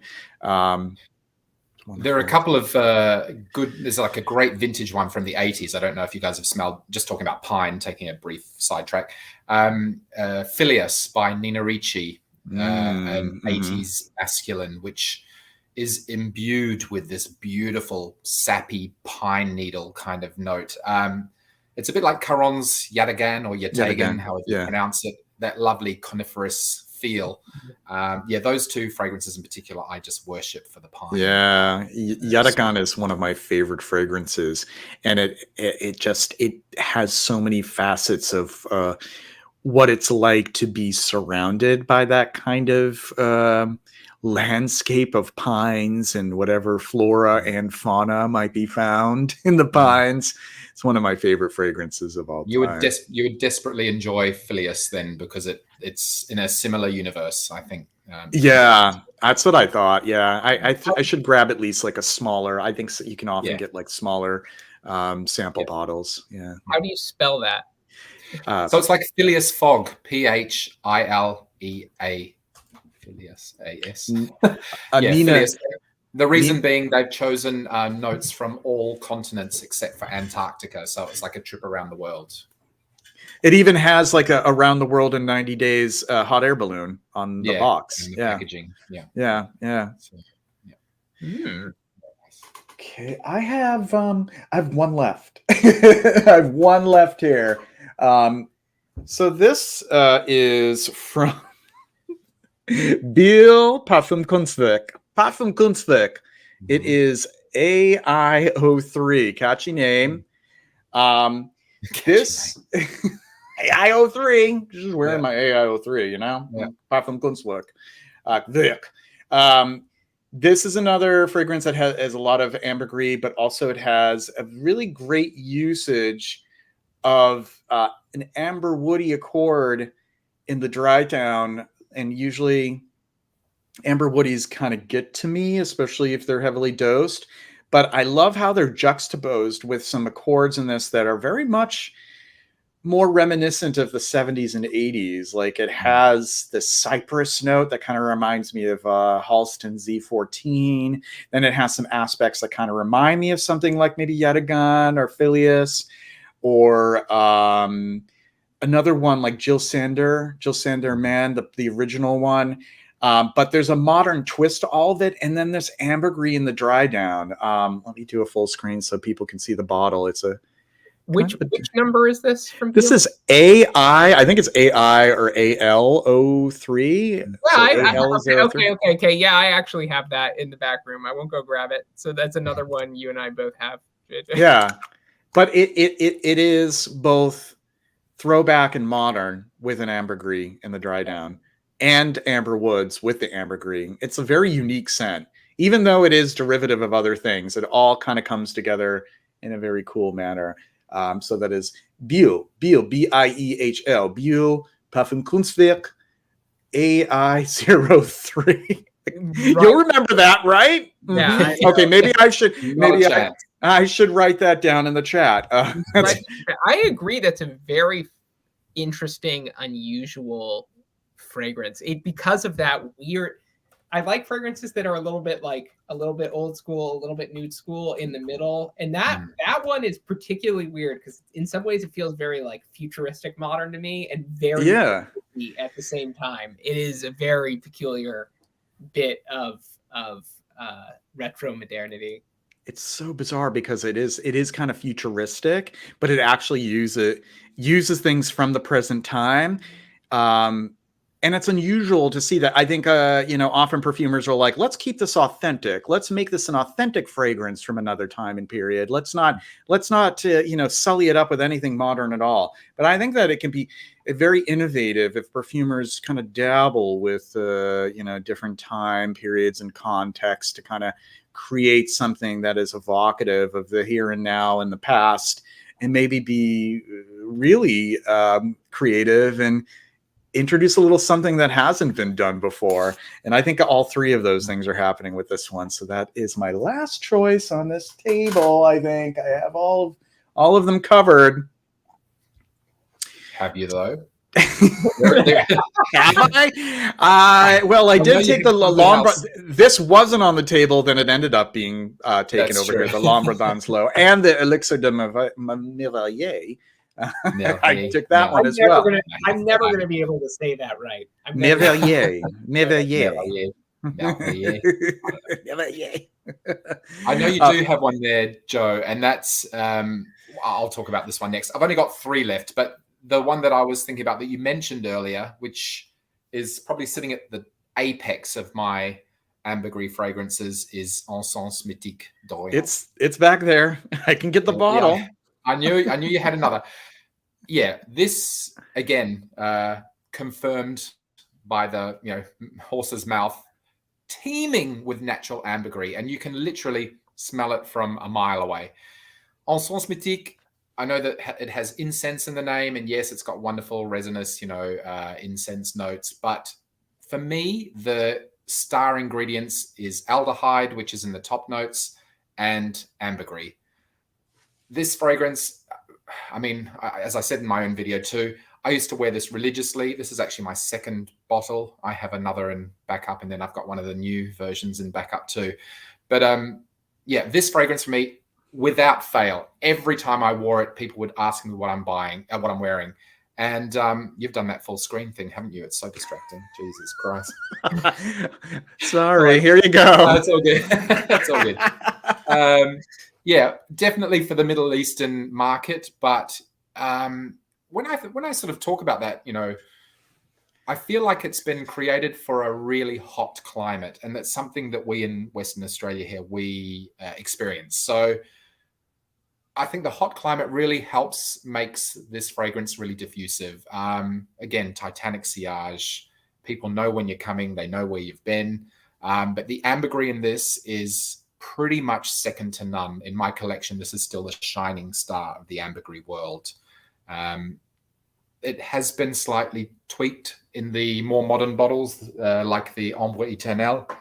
The bottle like this, the formula's been tweaked. This is the one which really packs a punch. So there you have it. Definitely a favorite of mine. Wow, we covered a lot. There's a lot of fragrance that we chatted about. We have some questions that are coming through now. So I think that this is a point where we'll kind of we'll steer it into the direction of freeform conversation, answer people's questions, chat about things. There is somebody in the chat who, So Basic Malarco asks, would the panel kindly share if they have an opinion on Nasomato fragrances? I have an opinion. We all do, but share yours. Oh, mine's just, I think extracts that they're creating, they've done very well. I think they're, on the whole, very well blended fragrances. I think they're well researched fragrances. Longevity for me, there's never been a problem with 9 out of 10. So as far as an accessible niche perfume line, I think very, very good. And in fact, I actually recommend friends who want to get into niche to look at Nasomato because they're readily available here. And I think the quality is pretty good. So very well. Ryan, do you want to share your opinion on Nasomato? I haven't sampled the line exhaustively, so there's always a case where you form an opinion on a house because you sampled two things and you didn't quite vibe with them. And I've sampled, Black Afghano, which is obviously the famous one, and however you say Baronda, but Baronda, which neither of those work for me very well. I find that I think I slagged Baranda on a previous live stream with you, JJ, and Black Afghano is a little bit not in my exact lane, but some of the others sound very interesting to me. So I just because you don't connect with something doesn't mean the house is actually worth writing off. Is a lesson that I've learned very, very much. There are houses that I didn't think were worth much that I eventually get sent a sample of something and think is actually quite lovely. And I think if I'm being, equivocal there, it's because I think some of the things do sound nice. I actually pulled up the listing of their entire fragrance line to see how many of them I had sampled, and only the two occur to mind. So I'd be curious, which one do you think is your favorite? Well, my first entry point was hi, Joe. Hi. Sorry about that. My first entry point was China White, actually, and it was a fragrance which intrigued me and bothered me in equal measure for the first 2 months or something, and then it was only when I came back and revisited it, a month or 2 or 3 later, that I thought, gosh, there really is something here that is fascinating. And also Hindu Grass was a great, surprising fragrance from that series.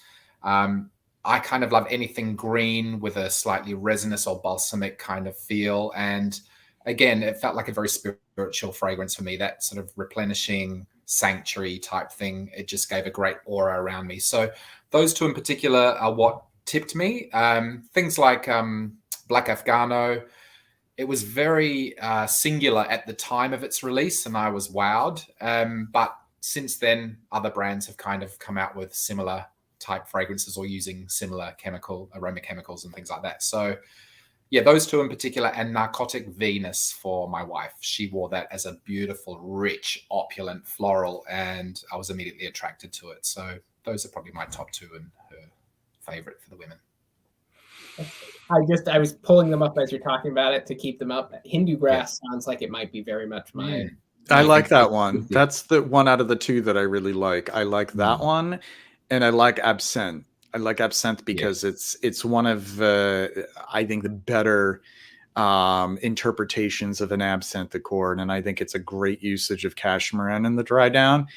And I was struck by the house because of its beautiful bottles. I love the wooden caps. There's something about wood, used in caps and perfume bottles that really grabs my attention. And I first encountered the house, I think maybe when it was first released in 2008 or something. And that's when I bought Absinthe. I still have a little bit of it. I like that one. I really like Hindu Grass.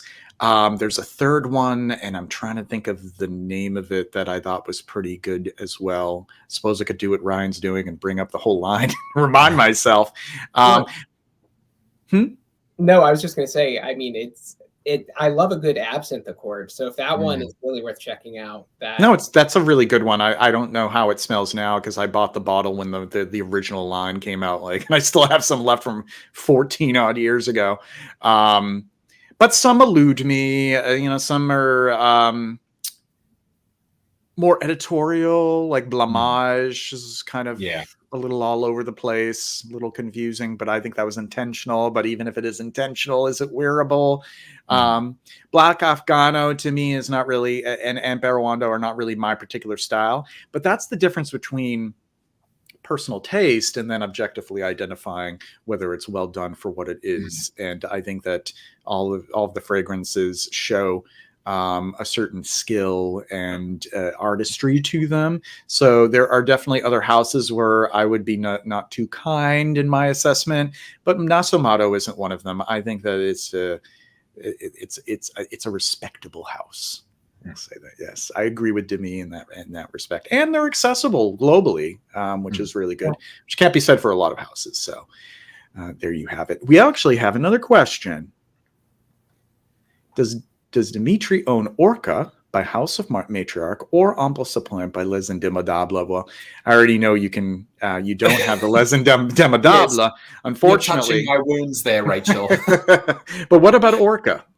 No, I've not encountered Orca, so I'm definitely open to hearing about it or sniffing it at any time. Have you guys smelled it, Joe, Ryan? I have not. Yeah, I'm gonna actually. So it's this case where you have a lot of samples lying around, and I have somebody I swap with and have swapped with a lot who is always sending me House of Matriarch samples and decants, and some of them I've gotten through, and some of them I haven't. I would have to check to see if I have any of Orca lying around, but I do not think I've smelled it because I would remember trying Orca if I did. I'm assuming it's ambergris heavy with a name like Orca. Orca, yeah, that's what I was thinking.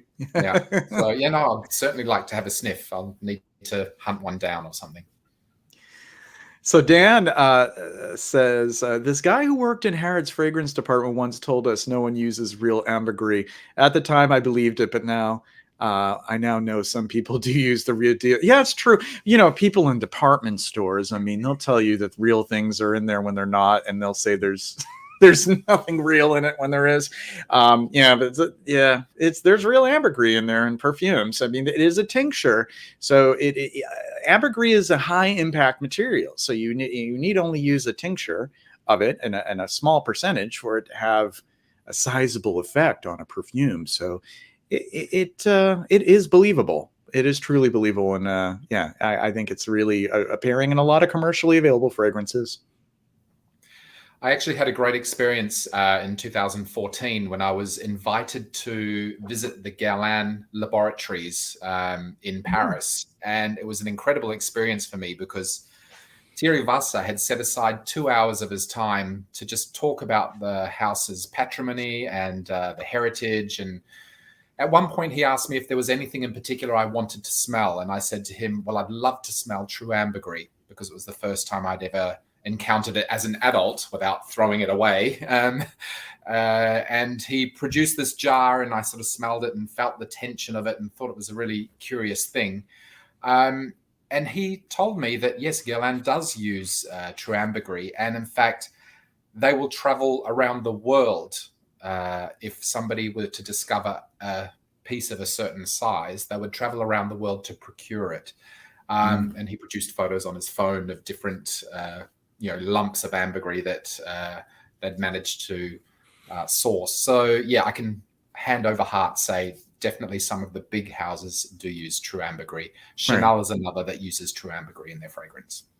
And here's the thing too, large pieces of ambergris can be acquired so that tinctures can last for long periods of time.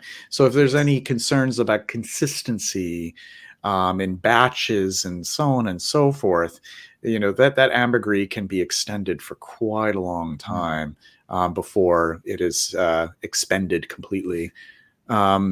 And because ambergris uses different, every piece of ambergris has its own scent profile, it can also contribute to people's perception of a scent that's changed over time. You know, they could have a 3 kilogram lump that they've tinctured that will last them for 20 years, but then they find another, 3 kilo lump that has a different scent profile. And once that's been tinctured and used in a new batch of the same fragrance, people can sometimes tell the difference. So it does have such an impact on the scent profile of a fragrance. Right. Rachel has a lot of good questions here. Does the panel have opinions on Henley fragrances? Henley is an indie perfumer out of New York City. I like Henley. I'm not familiar.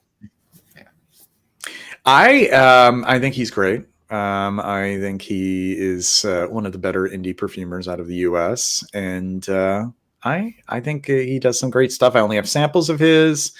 The Rosenthal I thought was really nice. There's also, what is the one that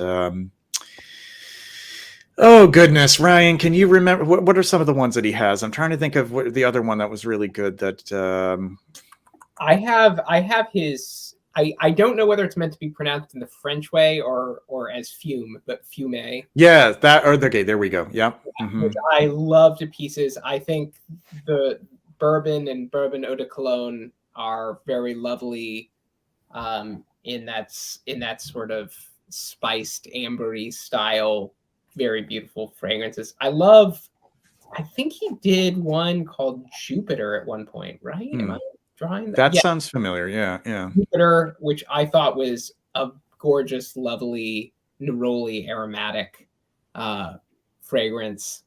I really like his style, and I've generally been. I don't think I've tried a dud from him yet. Yeah, he has competency as a pretty much self-taught independent perfumer, and that is not as common as people would like to think. It's not always the case, but he's up there with Mark of Clandestine. Very, very well done in their creations. They have a good handle of their art for sure. And here we have another one. Does the panel have opinions on Filippo Sorcinelli fragrances? I've not encountered it, unfortunately. Yeah. I think I have to. I'm looking up the listing because I know I've sampled some of them. Labs is very like that's the one everybody talks about. That is good. I have labs. I like labs a lot because I love my incenses. So that one's really nice.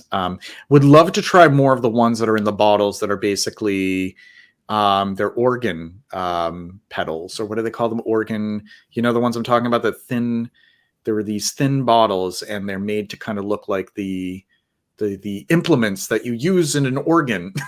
Forgot the new word for them. The Unum collection. Yeah. Those things were always very interesting to me. Yeah. I think I know I have tried Opus 1144. And that's the other one which was, if I recall correctly, nice, but was very reminiscent of Shalimar. So I mean, and that's not a bad thing to be reminiscent of Shalimar. I'm an easy mark for things that are reminiscent of Shalimar, but I have Shalimar. So very well then. There are our responses to that. I haven't explored his fragrances all that much. There was one that I sampled recently, and it was that ashy, gothic kind of heliotrope scent that I thought was kind of cool. I haven't given it a second impression yet. I thought that was sort of nice, but I'm a fan of the Unum Loves. I like that one. Yeah. Rudy says Diptyque is a house that's never stuck with me. It's weird. Try the earlier releases. Try the 80s version. Try the 70s and 80s releases. They're far superior. Best lineup. Good stuff. Yes. Good stuff. Yeah. It's not unusual. It's not unusual for a brand to really not resonate with you. There are several on the market that I've never really had such a passion to explore, or I've explored and dappled with a few, but then they've created too many and sort of lost me. Montal being one of them. Maybe 10 or 15 years ago, I had 2 or 3 favorites when there was a collection of maybe 8 fragrances, but now there's 50 fragrances. I'm kind of lost on all of the I have no sort of passion to kind of explore it any further, but I might be doing myself a huge disservice by doing that, and maybe one day I'll come around. But yeah, I get it. There are certain brands that just don't really inspire,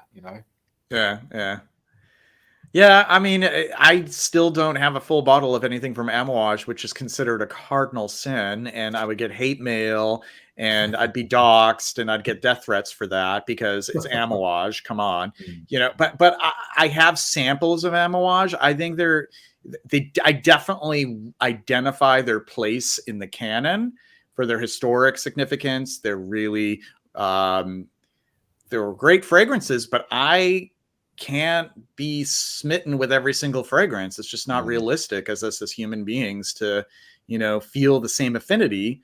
I mean, it's crazy enough that I have like 750 something full bottle fragrances. Like, cut me a break. Like, I can't explore the frontiers of every single house. It's just, you can only handle so much, but people have given me a lot of flack for that, so I wouldn't give somebody. Did you ever sample Amouage Gold? I know we talked about Amouage last time. Yeah, I think it's great. I just never really wanted to spend the money on a full bottle of it. As great as it is, like, I know it's funny. It's just I'm unique in that respect. It's like it never get around to it. There's always something else that grabs my attention, and I fall so in love with it. I want to add it to my collection, and Amouage just never made the cut. I'm surprised maybe Memoir Man, with your love of absinthe and wormwood, hasn't, I know this always happens to me. Like, gold memoir, you know what I mean? Maybe someday. Yeah. Maybe I'd be more respected in the fragrance community if I have like, three or four over there in the corner, fill that quota. I have them there. They're back there with the others. There. Amouage is so last decade. You got to be cutting edge now. That's right. Cutting edge with what house? That's a good question, actually. That's my question for the both of you. What houses right now would you say are the cutting edge and are the now houses and are doing some great stuff today? That's a really tricky question. Pregnant pause. Yeah. It's a tricky question because I feel like there's just so much. I think so. So we mentioned a house, not to add to the FOMO, like Les Indemodables, obviously out with a very respectable line. I didn't connect emotionally with every single one of them, but the me neither that they were doing was not in dispute in terms of these were obviously very high quality, well-made perfumes. I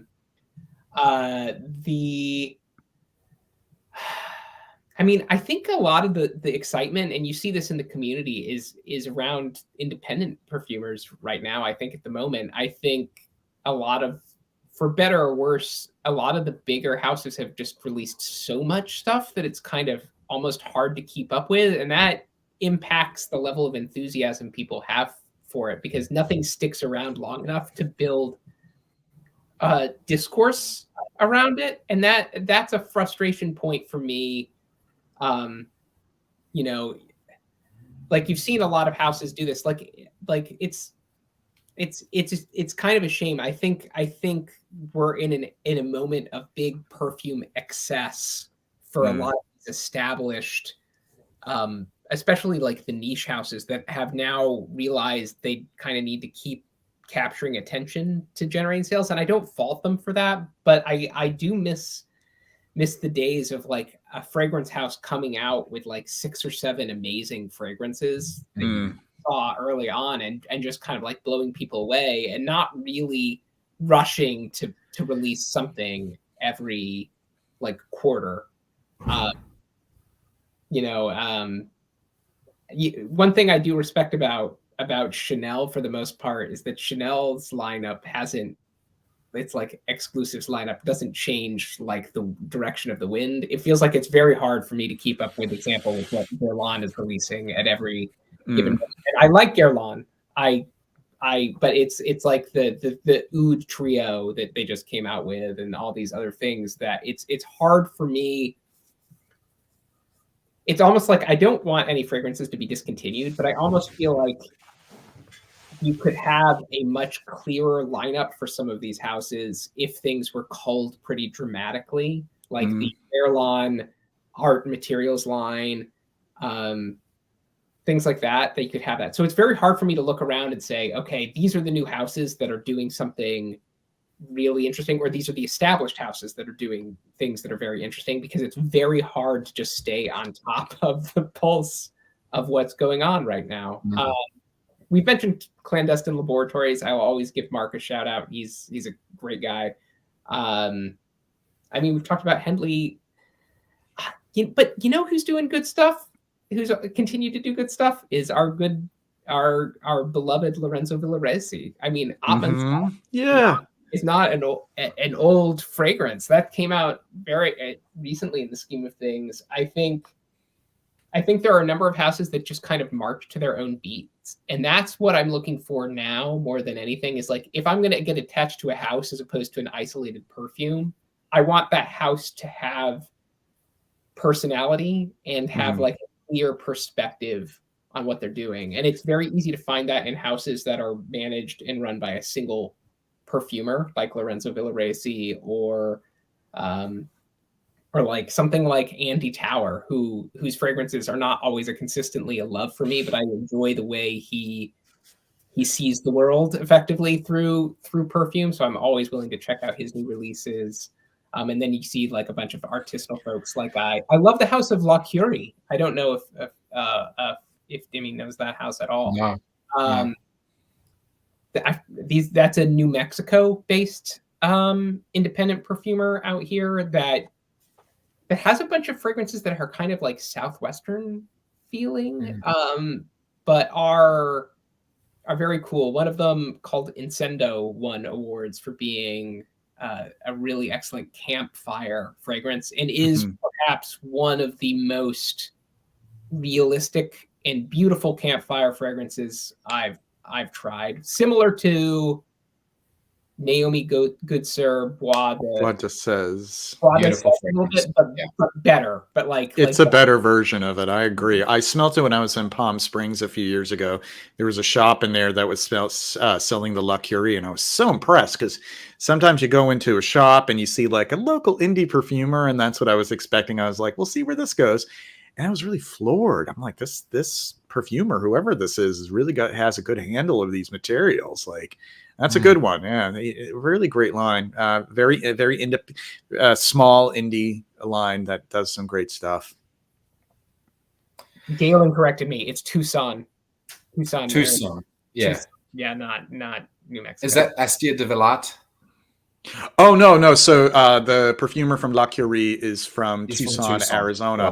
But I know what you're talking about, Astia de Velat, the new Tucson, which I sampled recently. I thought it was quite nice. However, it reminded me so much of Arso from Perfumum Roma. Are you familiar with that one, Dimi? No, not that particular fragrance. Yeah. So you could go either or. So I already have and love Arso, but you have Tucson, and Tucson's so similar. So you wouldn't need them. Yeah. Wouldn't need them both. But it is very well done. I did like it a great deal. Yeah, great. Yeah. Yeah, interestingly, for me, again, as you've said, Ryan, there's just so much out there. It's really hard to pinpoint something that you would say is, cutting edge or pushing boundaries. But for me, I lean heavily towards brands such as, maybe, I don't know if you've heard of En Cigale, a French brand. Bye, Joe. Joe's disappeared. I'm still here. I don't want people to see me guzzling seltzer water. So I'll be right back. So, En Cigale, for example, they're a Parisian brand. They make exquisite bottles. In fact, the director of the brand is Patrick Veillet. I think that's how you say his surname, Veillet. And he's responsible for creating a lot of the very iconic perfume bottles for Mugler and Alexander McQueen and what have you. And he's created these wonderful cicada-shaped flacons. But the perfumes themselves, what he's done is he's really pushed the boundaries of common ingredients used in perfumery. He's got two, for example, he's got two fig fragrances which sit at polar opposite ends of the fig spectrum. He's done the same with lavender. He's done a black lavender, and he's done a very aromatic lavender. He's done two pine fragrances, one which is very damp and wet, and the other one which is very dry and Mediterranean. And I kind of love people who push the boundaries of things commonly used in perfume, because, you know, you think of the fougere classification, you think of lavender, you know, and fern. How can they be different? But this guy's really exploring how different they can be in his sort of polar opposites. Another brand which I feel has done something similar is Austin's. They have done wonderful renderings of patchouli, for example, which I struggle with in certain, you know, perfumes, but have presented them in a light that I would never have imagined or never have contemplated. So, yeah, for me, it's more those who are challenging the norm, challenging what we know in perfumery, challenging the tired cliches, sort of more artisanal brands like that. I have to use this opportunity to mention Hermès, of course, as one of the mainstream accessible brands.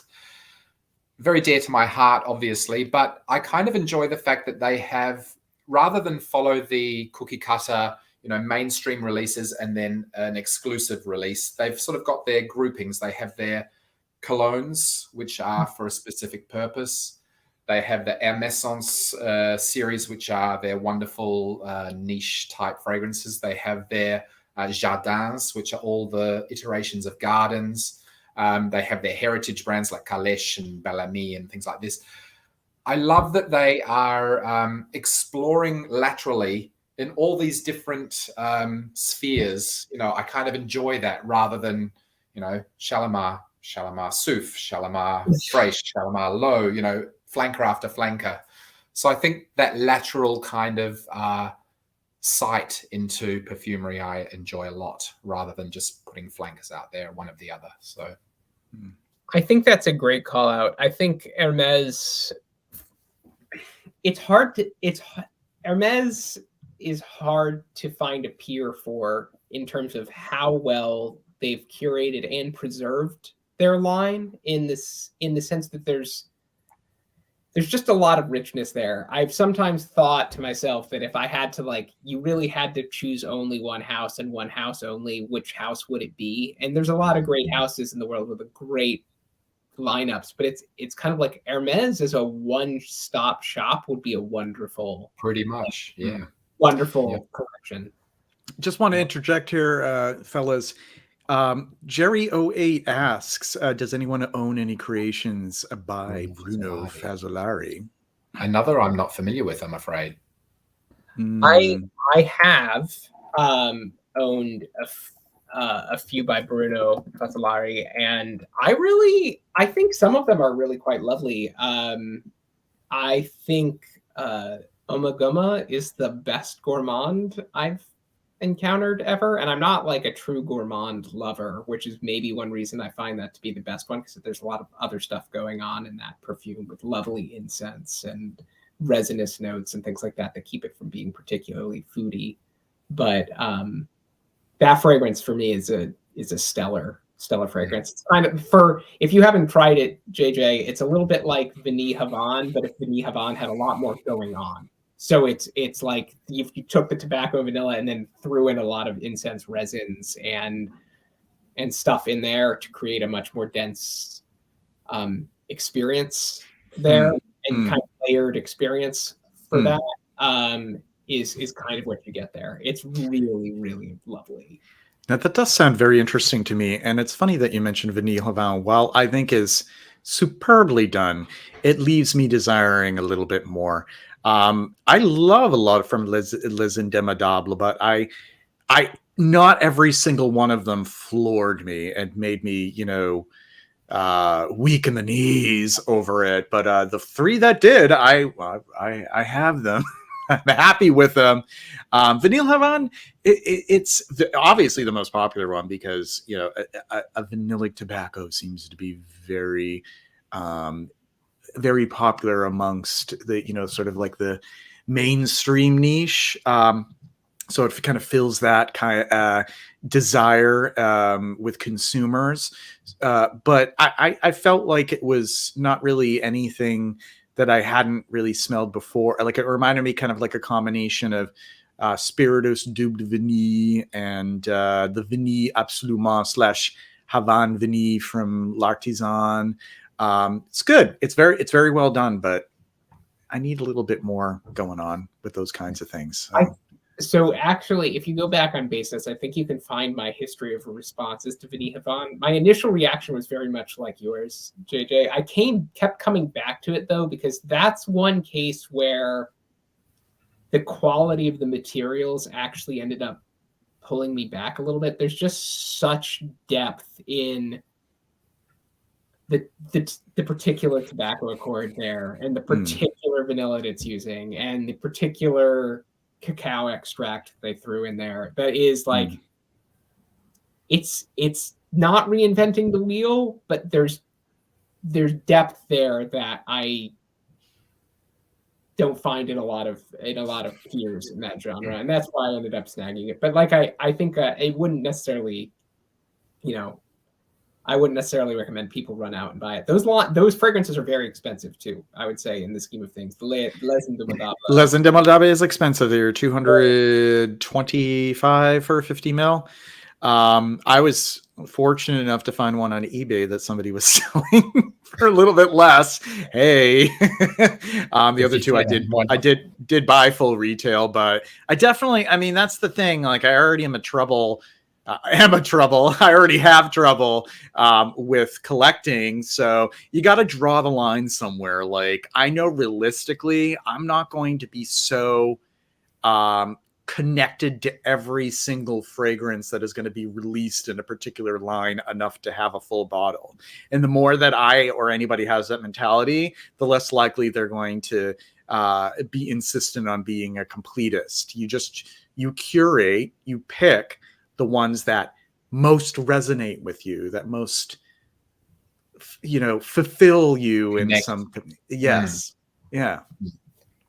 Which is why I don't have every Hermescence. And most of the ones that I got were the ones that I were able to get on a pretty good discount because they're so expensive. I didn't need the box and the coffer. I didn't need it. But yeah, I did find recently, and a very good find on eBay because I am an eBay buyer. I found number 18 on Chanel, but they did specifically have to list it as a used bottle because Chanel gets very unhappy. And I did get number 18. It should be arriving tomorrow, and I'm very excited about that. So the time is now 9:18. I think I want to revisit the first impressions one more time, and we'll just sort of do our wrap up for the evening. And Dimmy, there's something called backstage. That means you want to stay on after the live broadcast, and we'll chit chat for a while afterwards. We usually do that for about 20-30 more minutes. All right. Yeah. So back to these one more time. Anatole Le Breton, L'Eau de Maison.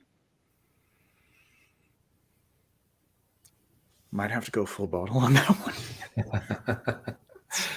You're really smitten with Anatole Le Breton. Yeah, I like this one a lot. I love Bois Lumière as well. Grimoire, I do need to revisit that sample a few more times because I'm getting vibes that remind me a lot of like Declaration and Eau d'Hermès a little bit, but the incense is kind of cool in it. But this one is great. Great suggestion, Alex. Thank you for sending this. You're a pushover. Awful. Herb and wood. Smoking that herb and wood. Rata. No. Nope. Hell to the no.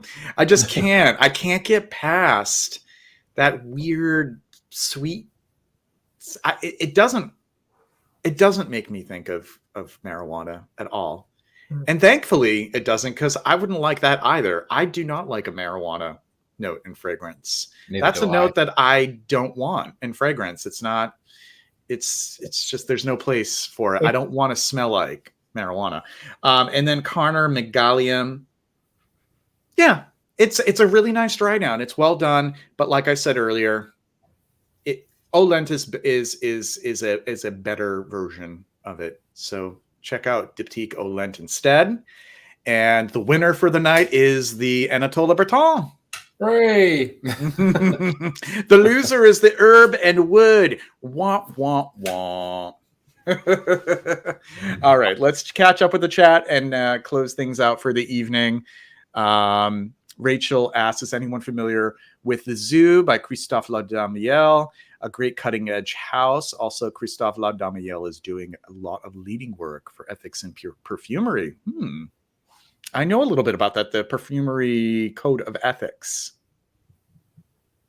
I've not had much exposure to The Zoo. I know that it's much loved by niche enthusiasts here in Australia, but for some reason I've just not had any access to it. So again, I can't comment, unfortunately. Yeah, I can't either. I have not explored.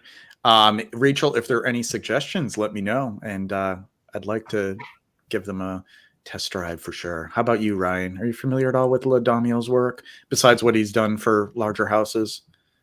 Not the Zoo line, that's for sure. I'm sure we've crossed paths in the more popular releases, but I not familiar with any of the Zoo releases at all. What about our resident Australian? What do you think of Arquiste? Arquiste is, it was launched in Australia maybe 7 or 8 years ago, but in very limited doors. There was one store very close here in the city centre which used to carry it. And unfortunately, the perfumery only stayed open for 8 months before, I don't know, moving on or going bust. I'm not sure what. So I had very limited access. There was one that I actually really enjoyed. It had almost, talking about Shalimar kind of vibes, it had that sort of oriental smoky feel, and I don't recall the name of it. Anima Dulcis? Anima Dulcis, I think. That was it, yeah. That was it. Yeah, I enjoyed this one. So others haven't really stuck in my mind, but I have to say my exposure was fleeting at the time. There were too many perfumes to sniff that day, and I was like a kid in a candy shop. So, yeah. Oh, Rachel, you flatter me so. Oh, come on. I haven't disappointed her yet, but it's going to happen one day. It's going to happen one day where you sample something that I'm in love with and you're like, nah, you're off the mark that time. But yeah, I'm not ready for a full bottle of Grimoire, but the L'Eau de Marzen that doesn't happen that often. Ryan, have I said like at the end of a night that I was going to go full bottle on a first impression? Have I done that yet? I don't think I have. I've gone full bottle on 2, but it took me like having to wear them a few more times. So that's a really rare occurrence. I don't know. I mean, you do say things like I may have to go full bottle a few times, but I don't know. I don't know which ones. I don't recall. The May ones were probably the 1828, and I did last week, if you recall, Le Gaillon, special for gentlemen. You did say that. Yep. I did. I found that has Mouchoir de Monsieur vibes for me. It does, which is partly why I like it, but it has kind of like a somewhat more modern dry down to it, which I can appreciate. You know, not that I don't appreciate the dry down of Mouchoir de Monsieur because it is one of my favorites. But I went full bottle because I found a bottle for cheap. Yes. On eBay. I didn't have to spend 180 something bucks. It was $70. So yeah, great. There you go. All right, let's catch up a little bit. Alex was the one who gifted me the sample of the Anatole. Duncan really wants to try L from Arquiste. Now, I heard that one is sort of Kouros-like, maybe animalic kind of fougere chypre kind of deal. Have you tried that one out, Ryan? I have. So I like that one. I would say L is really good if you're looking for one of those like powerhouse styles done with modern materials approaches. Very nice. I don't find it particularly like Kouros. I think that's just my sense is that's just people associating the powerhouse profile with something that is powerhousey, but it is very nice. My favorite artiste, while we're on the subject, though, is actually, there are a number of them that, again, we've talked about Rodrigo Flores, who I like a lot, and he's done a number of them for that house that I like, including the Anima Dulcis we just mentioned. But he did, for my opinion, the best marine scent ever made for artiste. The Sydney Rock Pool, is that the? Yeah. Which is lovely and has more depth and nuance than a marine scent typically has. So that for me is like the ultimate beach evocative scent.